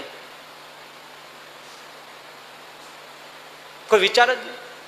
અને આજે તમે આ જો ઘણી એવી દીકરીઓ ગુમ થઈ જાય છે તો શું થાય છે? એ બધી વેશ્યાઓમાં એને ભરતી કરી દે છે ને. કોઈ દિવસ એ અંધારી કોઠીમાંથી નીકળી જ ના શકે. એને શું થતું છે? એનો ઘર સાંભળતો હશે, એને ભાઈ સાંભળતો હશે, એને બા બાપુજી પરિવાર બધું સાંભળતું હશે. અને ખાનદાન કેવા સંસ્કારી કુટુંબની કેવી કોઈ છોકરી હોય, અને ગમે તેવી હલકી હોય તો એનો પરિવાર તો યાદ આવે. અને સૌ દીકરી હોય તો એને પોતાનો પરિવાર, એનો પતિ પરમેશ્વર હોય, એના બાળકો હોય, એવી અપેક્ષા પરિવારની હોય. કેવા જીવનમાં નાખે. અને આ બધા કરેલા પાપ, કેવા કેવા પાપ થાય. પાપ તો ગણીએ ન શકીએ ને આપણે.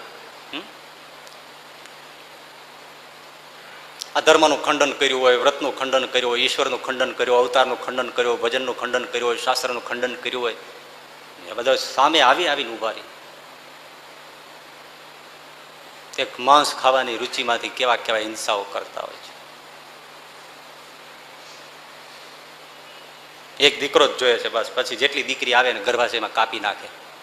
એ તમે જુઓ, અમારા ક્યાં કસૂર એમ કરીને આખું જે પિક્ચર ઉતાર્યું છે ડૉક્ટરોએ, અને જ્યારે એના પર શસ્ત્ર અડાડે છે ત્યારે ગર્ભમાં રહેલી દીકરી જે તીણી ચીસ પાડે છે, એ ભલા ડૉક્ટરો નથી સાંભળી શકતા. આ બધા પાપ ક્યાં જાય? સામે આવે. આ પીડા જે વાત ચાલે છે ને કે મૃત્યુ સમયે શંકરાચાર્યજી શું કહે છે, કોઈ હરિ સિવાય રક્ષા નહીં કરે. પણ અત્યારે જોવાની હોય એટલે બધી એડવર્ટાઈઝ. એક જણો મરી ગયો ને, બહુ સરસ વાત. જમપુરીમાં ગયો, સારા કામ તો કર્યા નહોતા, પણ યમદૂતના જે લીડર હતા ને એના 2-5 જણા એ ખુશ બહુ થઈ ગયા આ આવ્યો એટલે કે કેમ? તો કે એક વાતથી મેં ખુશ છે, તમે પાપ બહુ કર્યા છે એટલે તમે અહીં પધાર્યા છો.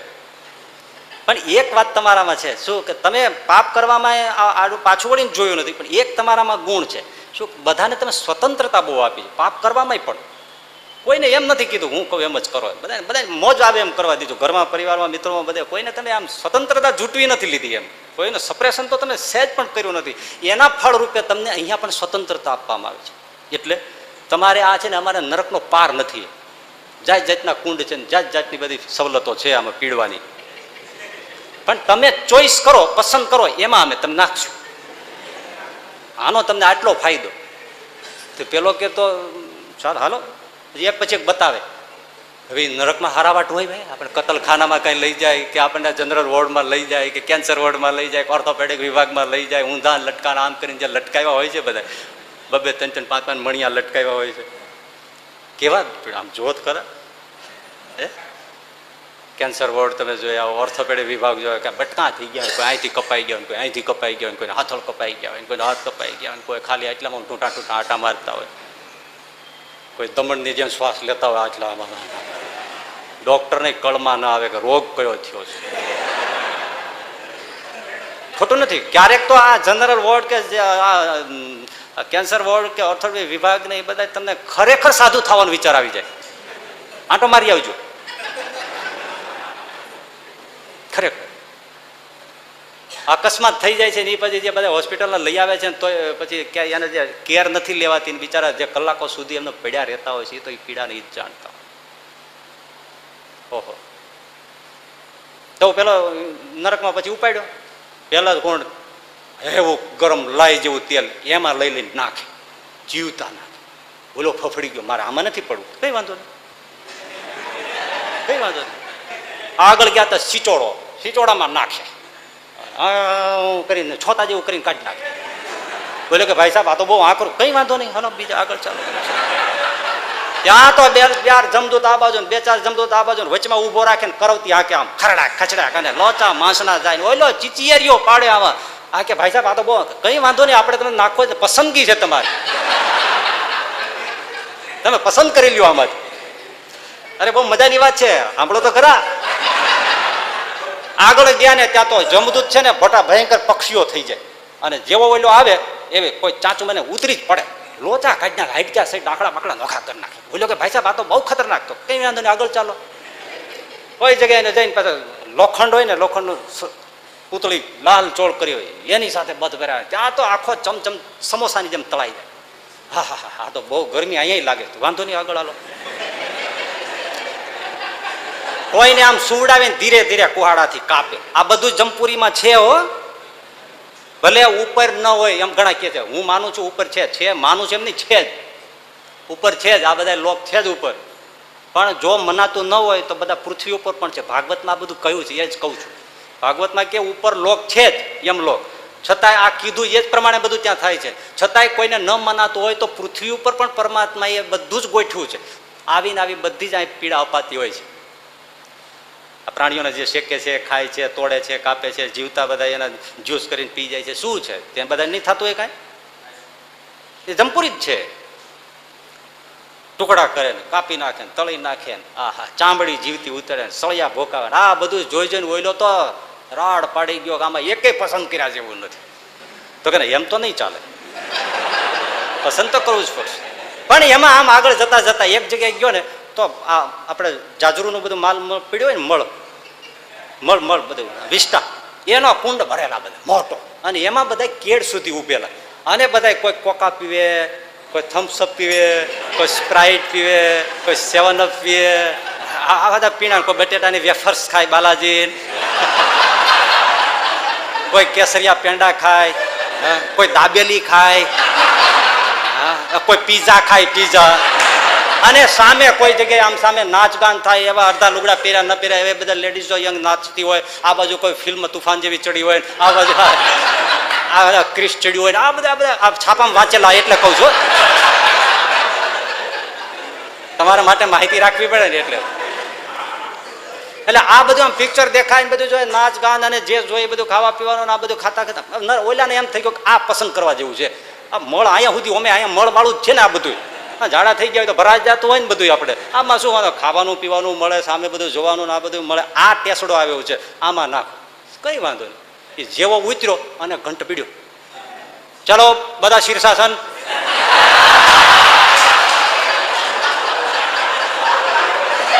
ત્યાં તો હેઠેથી બધું હલવા માંડ્યું. પેલો કે છેતરા છેતરા, ચીટિંગ ચીટિંગ. ચીટિંગ નથી, આ તો અમારી એડવર્ટાઈઝ હતી. એડવર્ટાઈઝ આવી ના રાખીએ તો આમાં ફસાય કોણ? આ પૃથ્વી ઉપર બધી આ એડવર્ટાઈઝ છે. કોઈ આવા નાચમાન, કોઈ ગાનમાન, કોઈ ફિલ્મમાન, આ ખાણીમાન, પીણીમાન, એ બધા એડવર્ટાઈઝમાં ફસાય છે. પછી ઊંધે માથે પગ ઉપર બડબડિયા બોલી ગયા. એ છેલ્લે આવે જ્યારે બધી પાપ સ્મરણાત્મક, ઓહો પીડા. અત્યારે મોજ આવે છે.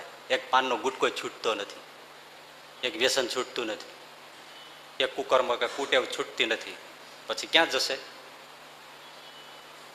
એ આ બધું પીડા આપે છે,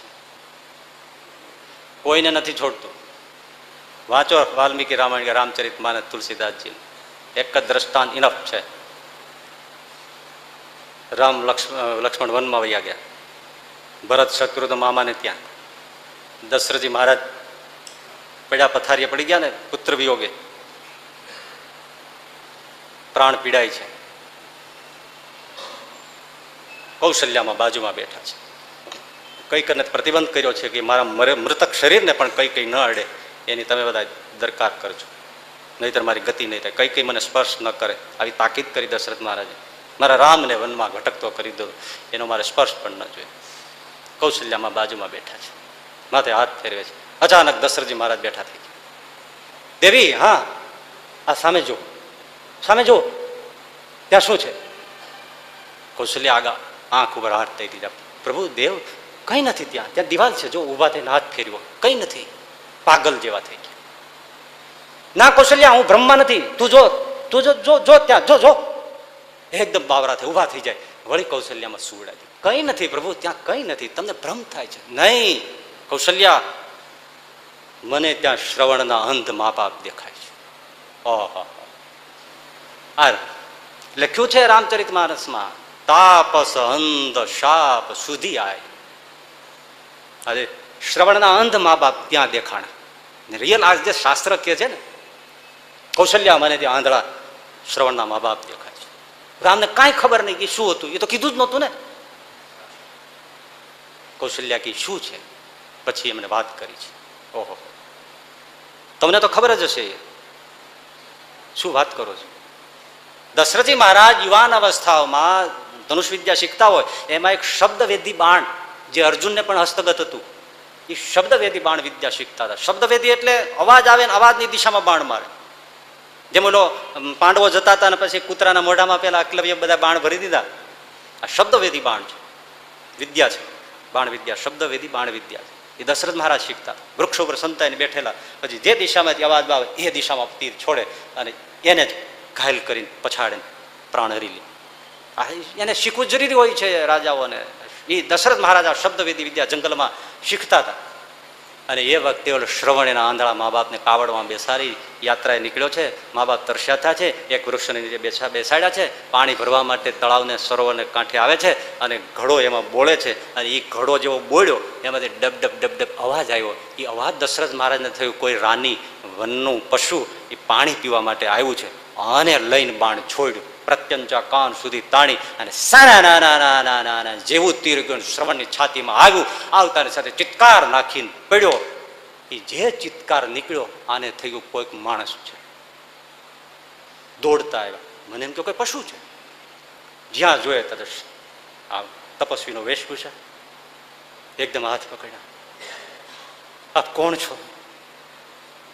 મહારાજ, હું તો અહીંયા અયોધ્યાના મહારાજ દશરથજી છું.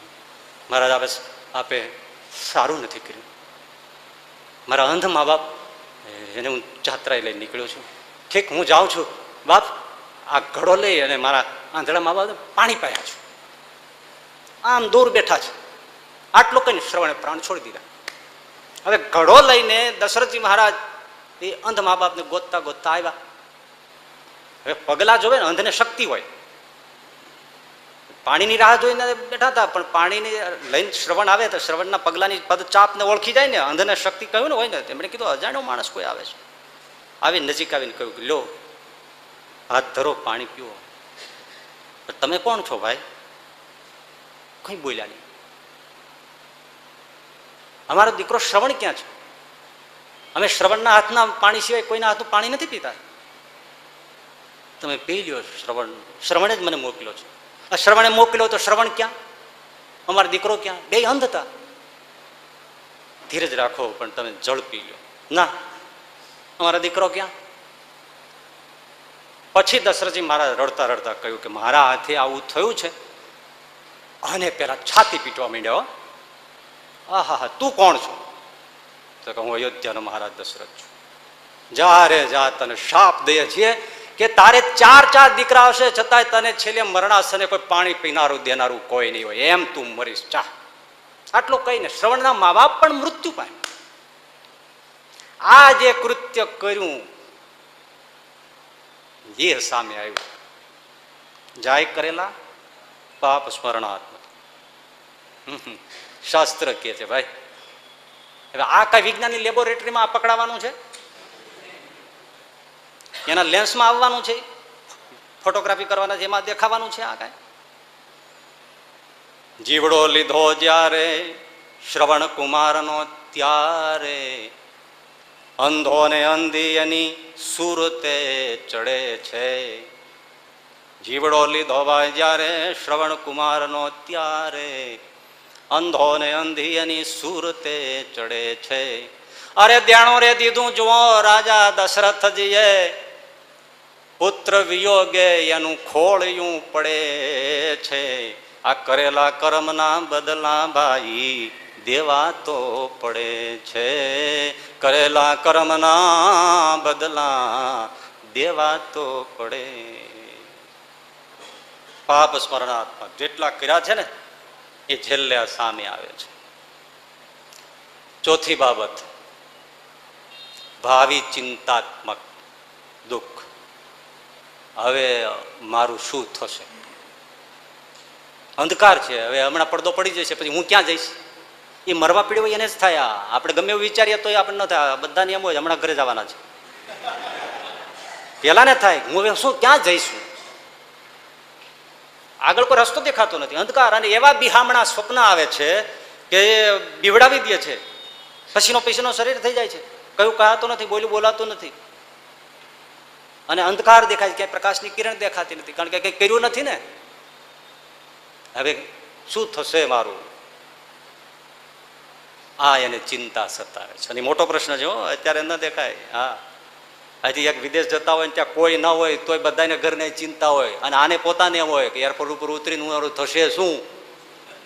નહીં તો ત્યાં કોઈ બીજું તો અંધારું છે જ નહીં, ઉલટાને બેઠા જ છે મેં હેલ્પ યુ કરીને. પણ આમાં તો, અને પાછળ તમે પાછી પરિસ્થિતિ તમે જુઓ કે પાછળ તમારા ગમે તેવા હેતવાળા પરિવાર વાળા હોય, અદ્યાપી પર્યંત કોઈએ પણ મરનારની ચિંતા કરી નથી. એનું શું થશે? એનું જે થવું એ થાય. હવે પોતાની ચિંતા કરે. એટલે નનામીમાં બાંધી દીધો તો એની ઘરવાળી હવે નનામી લઈ જવાની તૈયારી હતી.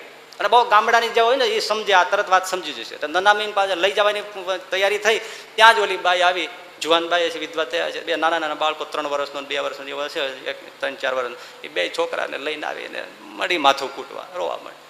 અરે રે તમે હાલ્યા, હવે આનું શું કરવું? તો હારે બાંધી દો, બીજું શું? તમે આનું શું કરવું? એની ચિંતા કરે છે. હવે અમારું શું, આનું શું? તમે તો હાલ્યા. પણ એનું કોઈ ચિંતા કરે છે? તમે ગયા એનું શું?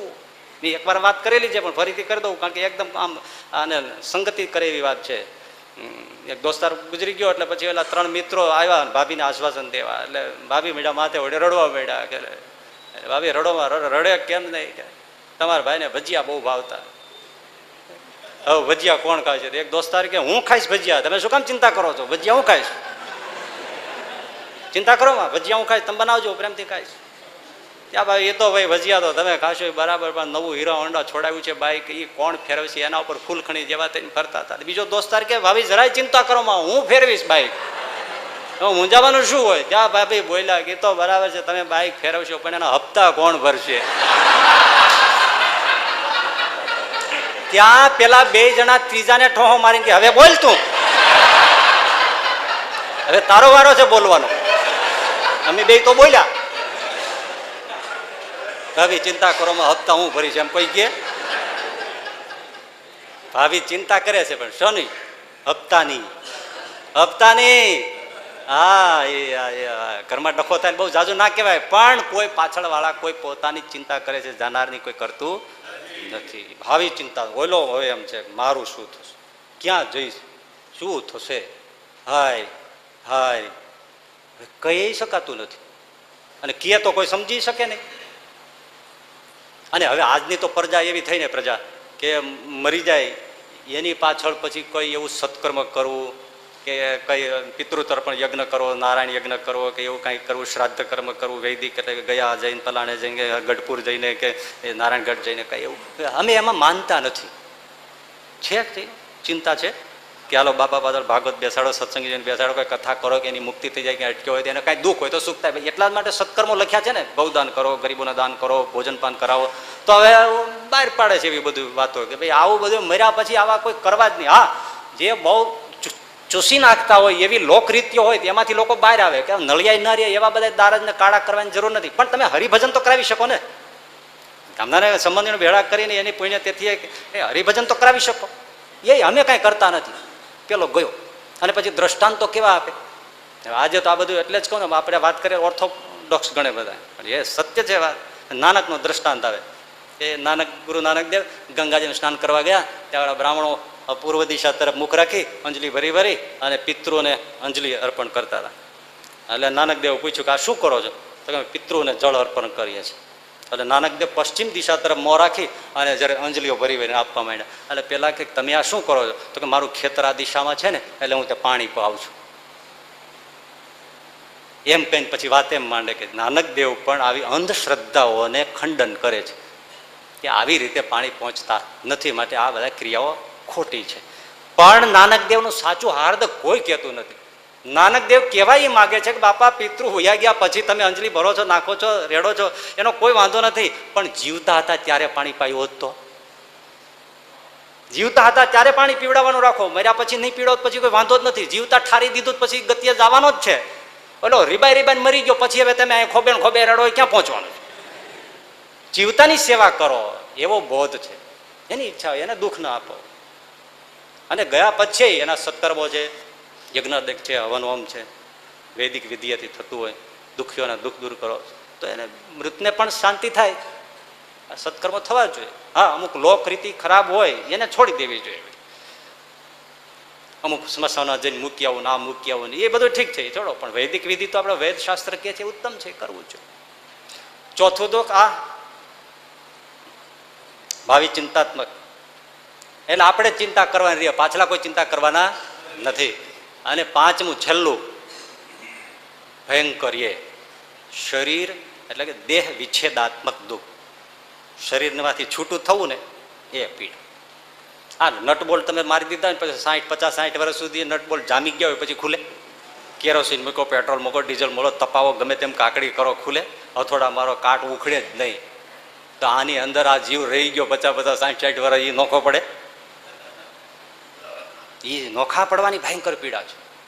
કેવી પીડા કે લોખંડના ઓલા તાર તમે જોયો છે ને આપણે દિવાલ ઉપર નાખી, એનું આખું ગોચડું વાળ્યું હોય, ગૂંચડું, અને એમાં કોઈ ફસાઈ ગયો અંદર અને પછી એનો હાથ ચાલીને એને ખેંચે અને જેવી મજા આવે, મજા આવે ને, એ તારમાં ભરાઈ ગયેલો હોય અને જે ખેંચે અને જે ચચડાટી નાડીઓની શરીરની દશા થાય, એવી દશા જીવને શરીર છોડતી વખતે થાય છે. જુદો પડતો જ નથી, નાડીઓ તૂટી જાય, આવી વેદના છે. એવી વેદના શીચોડાની અંદર શેરડી નાખો અને જે શેરડીના સાંઠાની દશા થાય એવી દશા થાય. આપણે સાંભળીએ છીએ એવી રીતે કે ભાઈ આમ આ ગાયો ભેંસો ચરતી હોય, પછી એ છાણ હોય એમાં એનો કોઈ પૂંછડાનો વાળ ચોંટી જાય અને પેલું છાણ એમને સુકાઈ જાય, પછી તમે વાળ પૂંછડાનો હોય ને આમ લ્યો તો આખું છાણનું પેલું છે ને એ આખું ઊંચું નીચું થાય. હવે એ તારને વાળને તમે ખેંચવા મથો આખો અખંડ નીકળે? ન નીકળે. પણ એ જ વાળ બૈરાઓ છાસ વલોણું કરતા હોય અને માખણ કાઢતા હોય ને એમાં વાળ પડી ગયો અને માખણમાં વાળ ફસાઈ ગયો હોય તો એ માખણમાંથી વાળ કાઢવો હોય તો કાંઈ જોર પડે? બસ એવી રીતે હરિભજન કર્યું હોય ને એનો દેહ આમ છૂટે.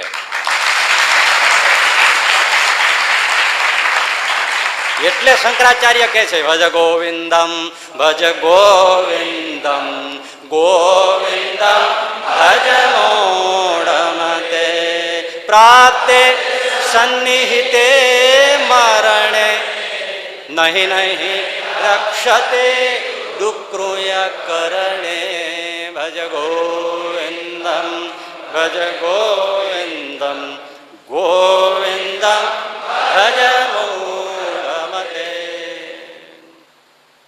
આ 5 વેદનાઓ થાય છે. એમાં શરીરની વેદના તો તમે ઘણા ને ઓળે હજી મનમાં એવો ફાંકો હોય કે ડોક્ટર છે ને, કાંઈ ડોક્ટરનું ઉપજતું નથી, એ કરી કરીને શું કરે, ઉલટાના એના મેં ન કહ્યું રિએક્શનો આવે. હા હશે થોડું કાંઈ પેઇન રિલીવર થતું હોય તો ન થતું એવું નથી, પણ પેલા માનસિક વ્યથામાં એ શું કરે, એમાં કે ડોક્ટરનું કંઈ ચાલતું નથી. ત્યાં હરિનું ચાલે છે. બહુ સરસ મજાની વાત સાંભળ્યું છે ને,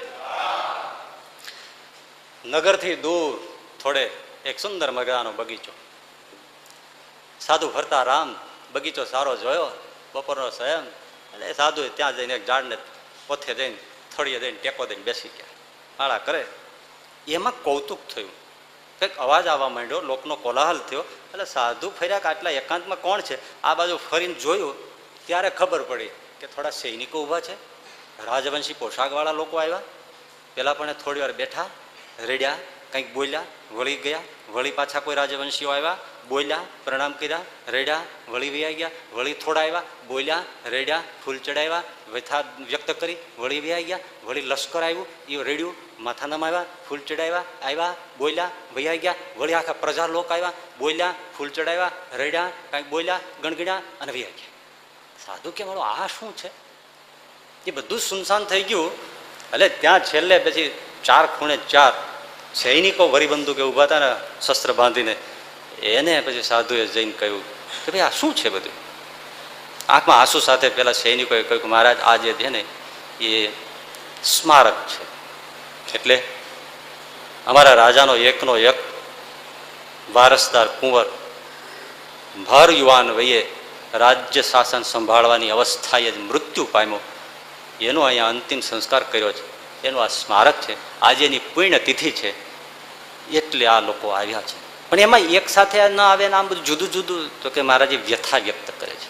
મને આ વાત બહુ ગમી, બહુ સરસ કે મહારાજ એમાં જે છે ને સૌ પ્રથમ રાજા અને રાણીઓ આવ્યા, રાજકુટુંબ છે, પોતાનો દીકરો છે, એમણે પ્રદક્ષિણા કરી, ફૂલ ચડાવ્યા, મસ્તક નમાવ્યા, ચોધાર આંસુએ પ્રાર્થના કરી, બેટા તું મને પ્રાણથી પ્યારો, પણ અમારી પાસે ખૂબ રાજસત્તા હોવા છતાં અમારી આણ વર્તે, અમારી આજ્ઞા કોઈ ઉત્થાપે નહીં, પશુ પક્ષીઓને પણ અમારી આણ વર્તવી પડે એવી અમારી હાંક બોલે, પણ બેટા તારી જે પીડા હતી દર્દની એને અમે કંઈ ઓછી ન કરી શક્યા અને મોતમાંથી તને બચાવી શક્યા નથી, તું અમને ક્ષમા કરજે.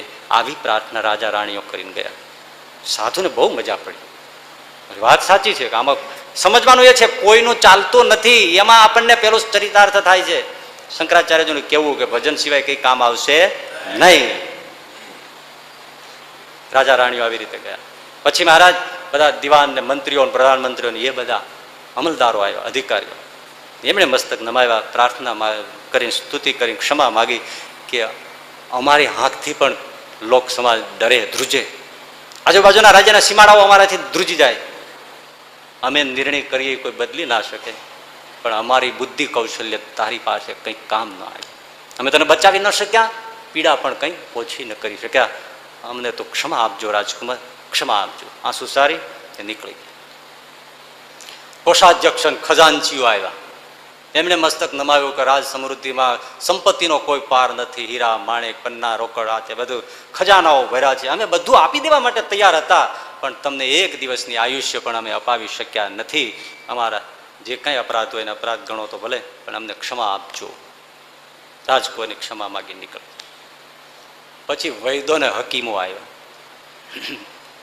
કે અમે ભલભલા રોગને નાથી શકીએ, પણ તમારા દર્દને દૂર કરી નથી શક્યા અને મોતના મુખમાંથી બચાવી શક્યા નથી, અમને ક્ષમા કરજો. પછી પંડિતો, વિદ્વાનો, જ્યોતિષીઓ આવ્યા, ગ્રહ મંડળને આંખો બંધ આંખે અમે ગણનારા, ગણતરી કરનારા, પણ અમે તમને રોકી શક્યા નથી, બચાવી શક્યા નથી, પીડાને ઓછી કરી શક્યા નથી, માટે અમને ક્ષમા કરજો. પછી મારા લશ્કર આવ્યું છે, એ લશ્કરે તો કેવી બડાઈઓ આંકી હોય, એના અસ્ત્ર શસ્ત્રો પગની ચાપથી આખી ધરતી ધ્રુજતી હોય, પણ રાજકુંવર અમને ક્ષમા કરજો, આટલા શસ્ત્રો, આટલા શસ્ત્રના ભંડારો, આટલું સૈન્ય, પણ અમે તમને બચાવી શક્યા નથી અને તમને કોઈ સહાય પણ કરી શક્યા નથી, માટે અમને ક્ષમા આપજો. પછી પ્રજાજનો આવ્યા છે, તમે અમારા માટે દેવ છો, રાજા ઈશ્વર ગણાય, પણ અમે તમને બચાવી શક્યા નથી, અમે અમારા પ્રાણ આપવા માટે તૈયાર હતા, પણ હવે એકની જગ્યાએ બીજો ગોઠવાઈ શકતો નથી, કંઈ ચાલતું નથી, જેનું હોય એને જ મોર થવું પડે, અમે તમને બચાવી શક્યા નથી, માટે અમે તમારા કહેવાઈએ, તમે અમારા અન્નદાતા કહેવાઓ તો પણ અમે તમને કંઈ મદદ કરી શક્યા નથી, માટે અમને ક્ષમા કરજો. સાધુને એક જ વાત મોંમાંથી નીકળી કે બસ આપણા શાસ્ત્રો અને સંતો કહે છે એકદમ સાચું છે કે મૃત્યુ સમયે આ દુનિયામાંથી કંઈ કામ આવતું નથી, સિવાય કે હરિભજન બીજું કંઈ કામ આવતું નથી. એમે તક પાસ હોય, ઉત્તમ અભ્યાસ હોય, ખાસ સર્જન હોય, સપૂત ખાનદાન કા, એમે તક પાસ હોય, અત્યારે તમે વધારે ભણી ગયા છો, એમ તક પાસ હોય, ઉત્તમ અભ્યાસ હોય, ખાસ હોય સર્જન સપૂત ખાન દાન કા, कर्नल कप्तान हो, जत्रल जुवान हो, फौज की कमान हो, तोरन तूफान का, ऐसे इजनेर हो, माप गिर मेर हो, कला बोतेर हो, वाकफ सब पुराण का, सुखद स्वभाव हो, दिल दरियाव हो, पिंगल बचाव अंत बने नहीं प्राण का, पिंगल बचाव अंत बने नहीं प्राण का.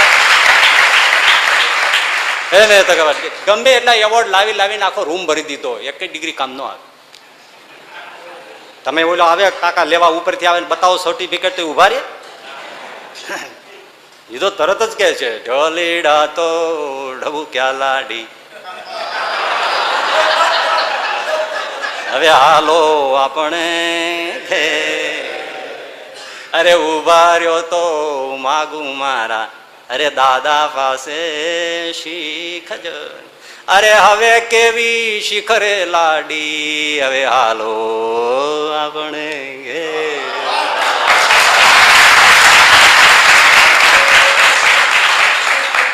એમ તકબાસ હોય, ઉત્તમ અભ્યાસ હોય, ખાસ હોય સર્જન સપૂત ખાન દાન કા, કોઈ બચે નહીં ભાઈ, ગમે એટલું હોય તો શું ડિગ્રીઓ કામ આવે નહીં.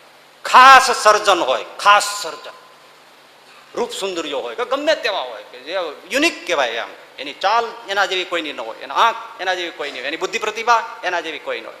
એક એટલે એક, બીજો તમે કહી ન શકો કે આવ્યો નથી, આવ્યો આના જેવો નથી આવ્યો, થશે નહીં, થાય એક. પિંગલ બચાવ અંત બને નહીં પ્રાણ કા, છતાં એવો કોઈ બેઠો નથી. ખાસ સર્જન હોય, સપૂત ખાનદાન કા, ઊંચું કુળ હોય, ગમે એવું હોય તોય શું ના બચે, કોઈ ત્યાં મદદ કરવા ના આવે. કર્નલ કપ્તાન હોય, જત્રલ જુવાન હોય, જેના આંખના ઈશારા ઉપર આખું સૈન્ય ફરી નામ વયું જાય અને સીમાડા બદલી જાય, ભારતના નકશા બદલે, દુનિયાના નકશા બદલે. એક આમ ઈશારો કરે, અત્યારે ઓબામા આમથી આમ લીટો કરીને સાઈન કરે તો સીમાડો આમથી આમ થઈ જાય. હે પણ પિંગલ બચાવંત બને નહીં પ્રાણ કા. કર્નલ કપ્તાન હોય, જત્રલ જુવાન હોય, અત્યારે લશ્કરનો વડો એની સત્તા કેટલી કહેવાય. હે ફૂંક કામ કરે ને તો કેટલા જણા ઉડી જાય, કેટલાને ઉડાડી મૂકે તો ખબર ન પડે રાતમાં, એને કોણ પૂછે.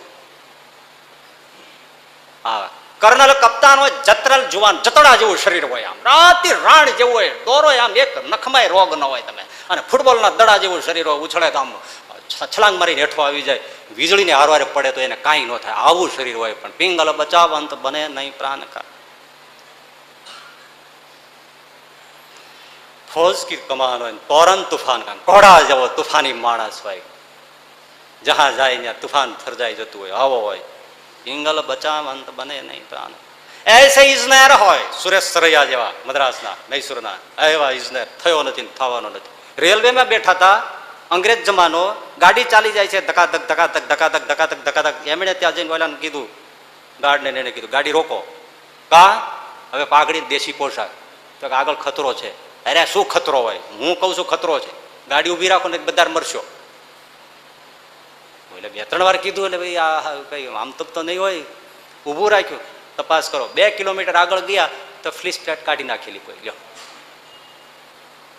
રેલવેના ઓલા કાઢી નાખેલા પ્લેટો કાઢી નાખી, અને ગાડી આખી ઊંધી પડી જવા નથી. પેલા તાજુબ થઈ ગયા અંગ્રેજો કે ગાડી ચાલુ, તમને ખબર કેમ પડી ગઈ કે આગળ ફ્લીસ પ્લેટ નથી?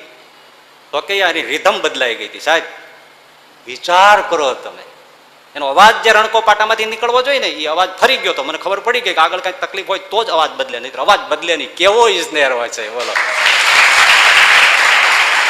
ક્યાં છે એ આ ભાસ્કરાચાર્ય, ભટ્ટાચાર્ય, વરા મિહિર, આર્યભટ્ટ, બેઠા બેઠા ગણિત ગણિત. પારાશર ઋષિ, જેને કેલેન્ડર આપ્યું પારાશર ઋષિએ, ક્યાં ગયા?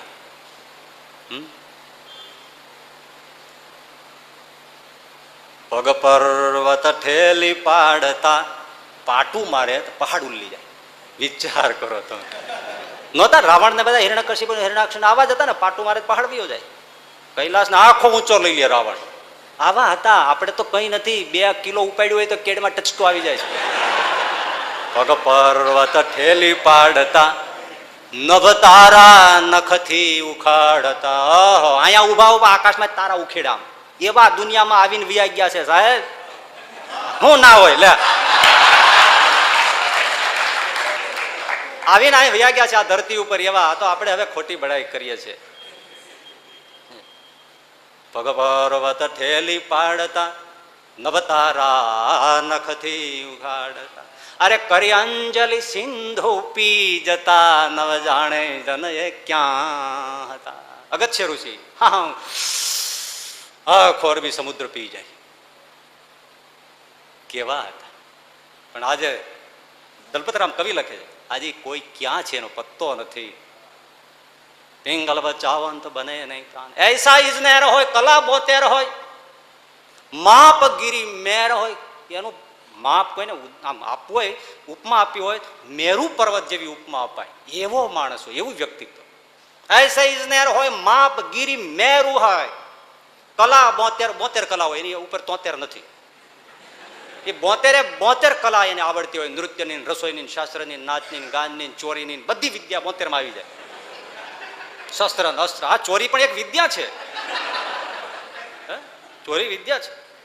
એક પોકેટ મારવા ખિસ્સા કાતરું પકડાડો ને જજ કે એલા આટલા બધી ભીડભાડ હોય તો તું આ બધું કેમ પડાવી કેવી રીતે લે છે? તો કે સાહેબ એ મફત નો શીખવાય. એ વિદ્યા છે. તમે આમ શીખી લ્યો એટલે તમારે દંડ કરવો એ કરો, બાકી એમ ના શીખવાય. આ વિદ્યા છે. અને વાત એ સાચી, ગમે કલા 72 હોય વાકફ સબ પુરાણ કા. બધા ધર્મશાસ્ત્રોનો વાકેફ હોય. વિચાર કરો એને છોડ્યા નથી. શાસ્ત્રો મોઢે હોય, કંઠે હોય, કરે વાતો ને તોડે બ્રહ્માંડ રે, તો એ ન ટળે જમ દંડ રે, તો એ જમદંડ ન જાય. હરિભજન હોય તો જ જાય, તો જ જાય. શું શંકરાચાર્ય અદભુત વાત કરી છે ભાઈ, અદભુત. કલા 72 હોય વાકફ સબ પુરાણ કા. સદગુણે લઈ લીધા. આપણે સજ્જનને બહુ માન આપ્યું, હોવું જ જોઈએ, પણ સજ્જનતાની સાથે જો હરિભક્ત હોય ને તો જ જંગ જીતે, નહીતર સજ્જનતા પણ ડૂબી જાય છે. હા, સારા ફળ ભોગવવા જુદે રસ્તે જાય, પણ મૃત્યુની વેળા અને મૃત્યુને તરવું બહુ કઠણ છે. સુખદ સ્વભાવ હોય, બહુ સરસ સુખદ સ્વભાવ હોય, એની પાસે તમે બેસો ને તો સેજે સેજે ગલગલિયા થાય. હા, સેજે સેજે બેઠા, છેટા 5 હાથ બેઠા હોય તો બેઠા બેઠા ગલગલિયા થાય. સુખદ, એવો સુખદ સ્વભાવ હોય. દુઃખ ભૂલી જાઓ તમે પડખે બેઠા હોય તો. સુખદ સ્વભાવ હોય, દિલ દરિયાવો હોય, પોતાના ઘર ખોરડા વેચીને આપી દે આવો દિલાવર દાતા હોય. હે, સુખદ સખદ સ્વભાવ હોય, દિલ દરિયાવો હોય, પિંગલ બચાવંત બને નહીં પ્રાણ કાય. છતાંય મોત આવે ત્યારે એનું રક્ષણ થતું નથી, ત્યારે એ કાંઈ કામ આવતું નથી. શું કામ આવે છે? હરિભજન કામ આવે છે, બીજું કંઈ કામ આવતું નથી. હજી એક વિદ્યા છે એ કામ આવે એવી નથી. અને એના પછી બીજું જે ચેપ્ટર આનું મૃત્યુ વખતે જે રક્ષાની વાત છે, આ તો હજી આગલો એપિસોડ જ કયો, એડવર્ટાઇઝ જ છે. આ મોતની પણ આ એક એડવર્ટાઇઝ છે. આપણે જોઈ શકીએ ને એડવર્ટાઇઝ કહેવાય. પણ હજી હવે નથી જોઈ શકાતું એવું જે મૃત્યુનું ઘટે છે, એમાં જ હરિભજન સિવાય બીજું કાંઈ રક્ષા નથી કરતું. પણ એ વાત આજે નહીં, આવતા શુક્રવારે સહજાનંદ સ્વામીમાં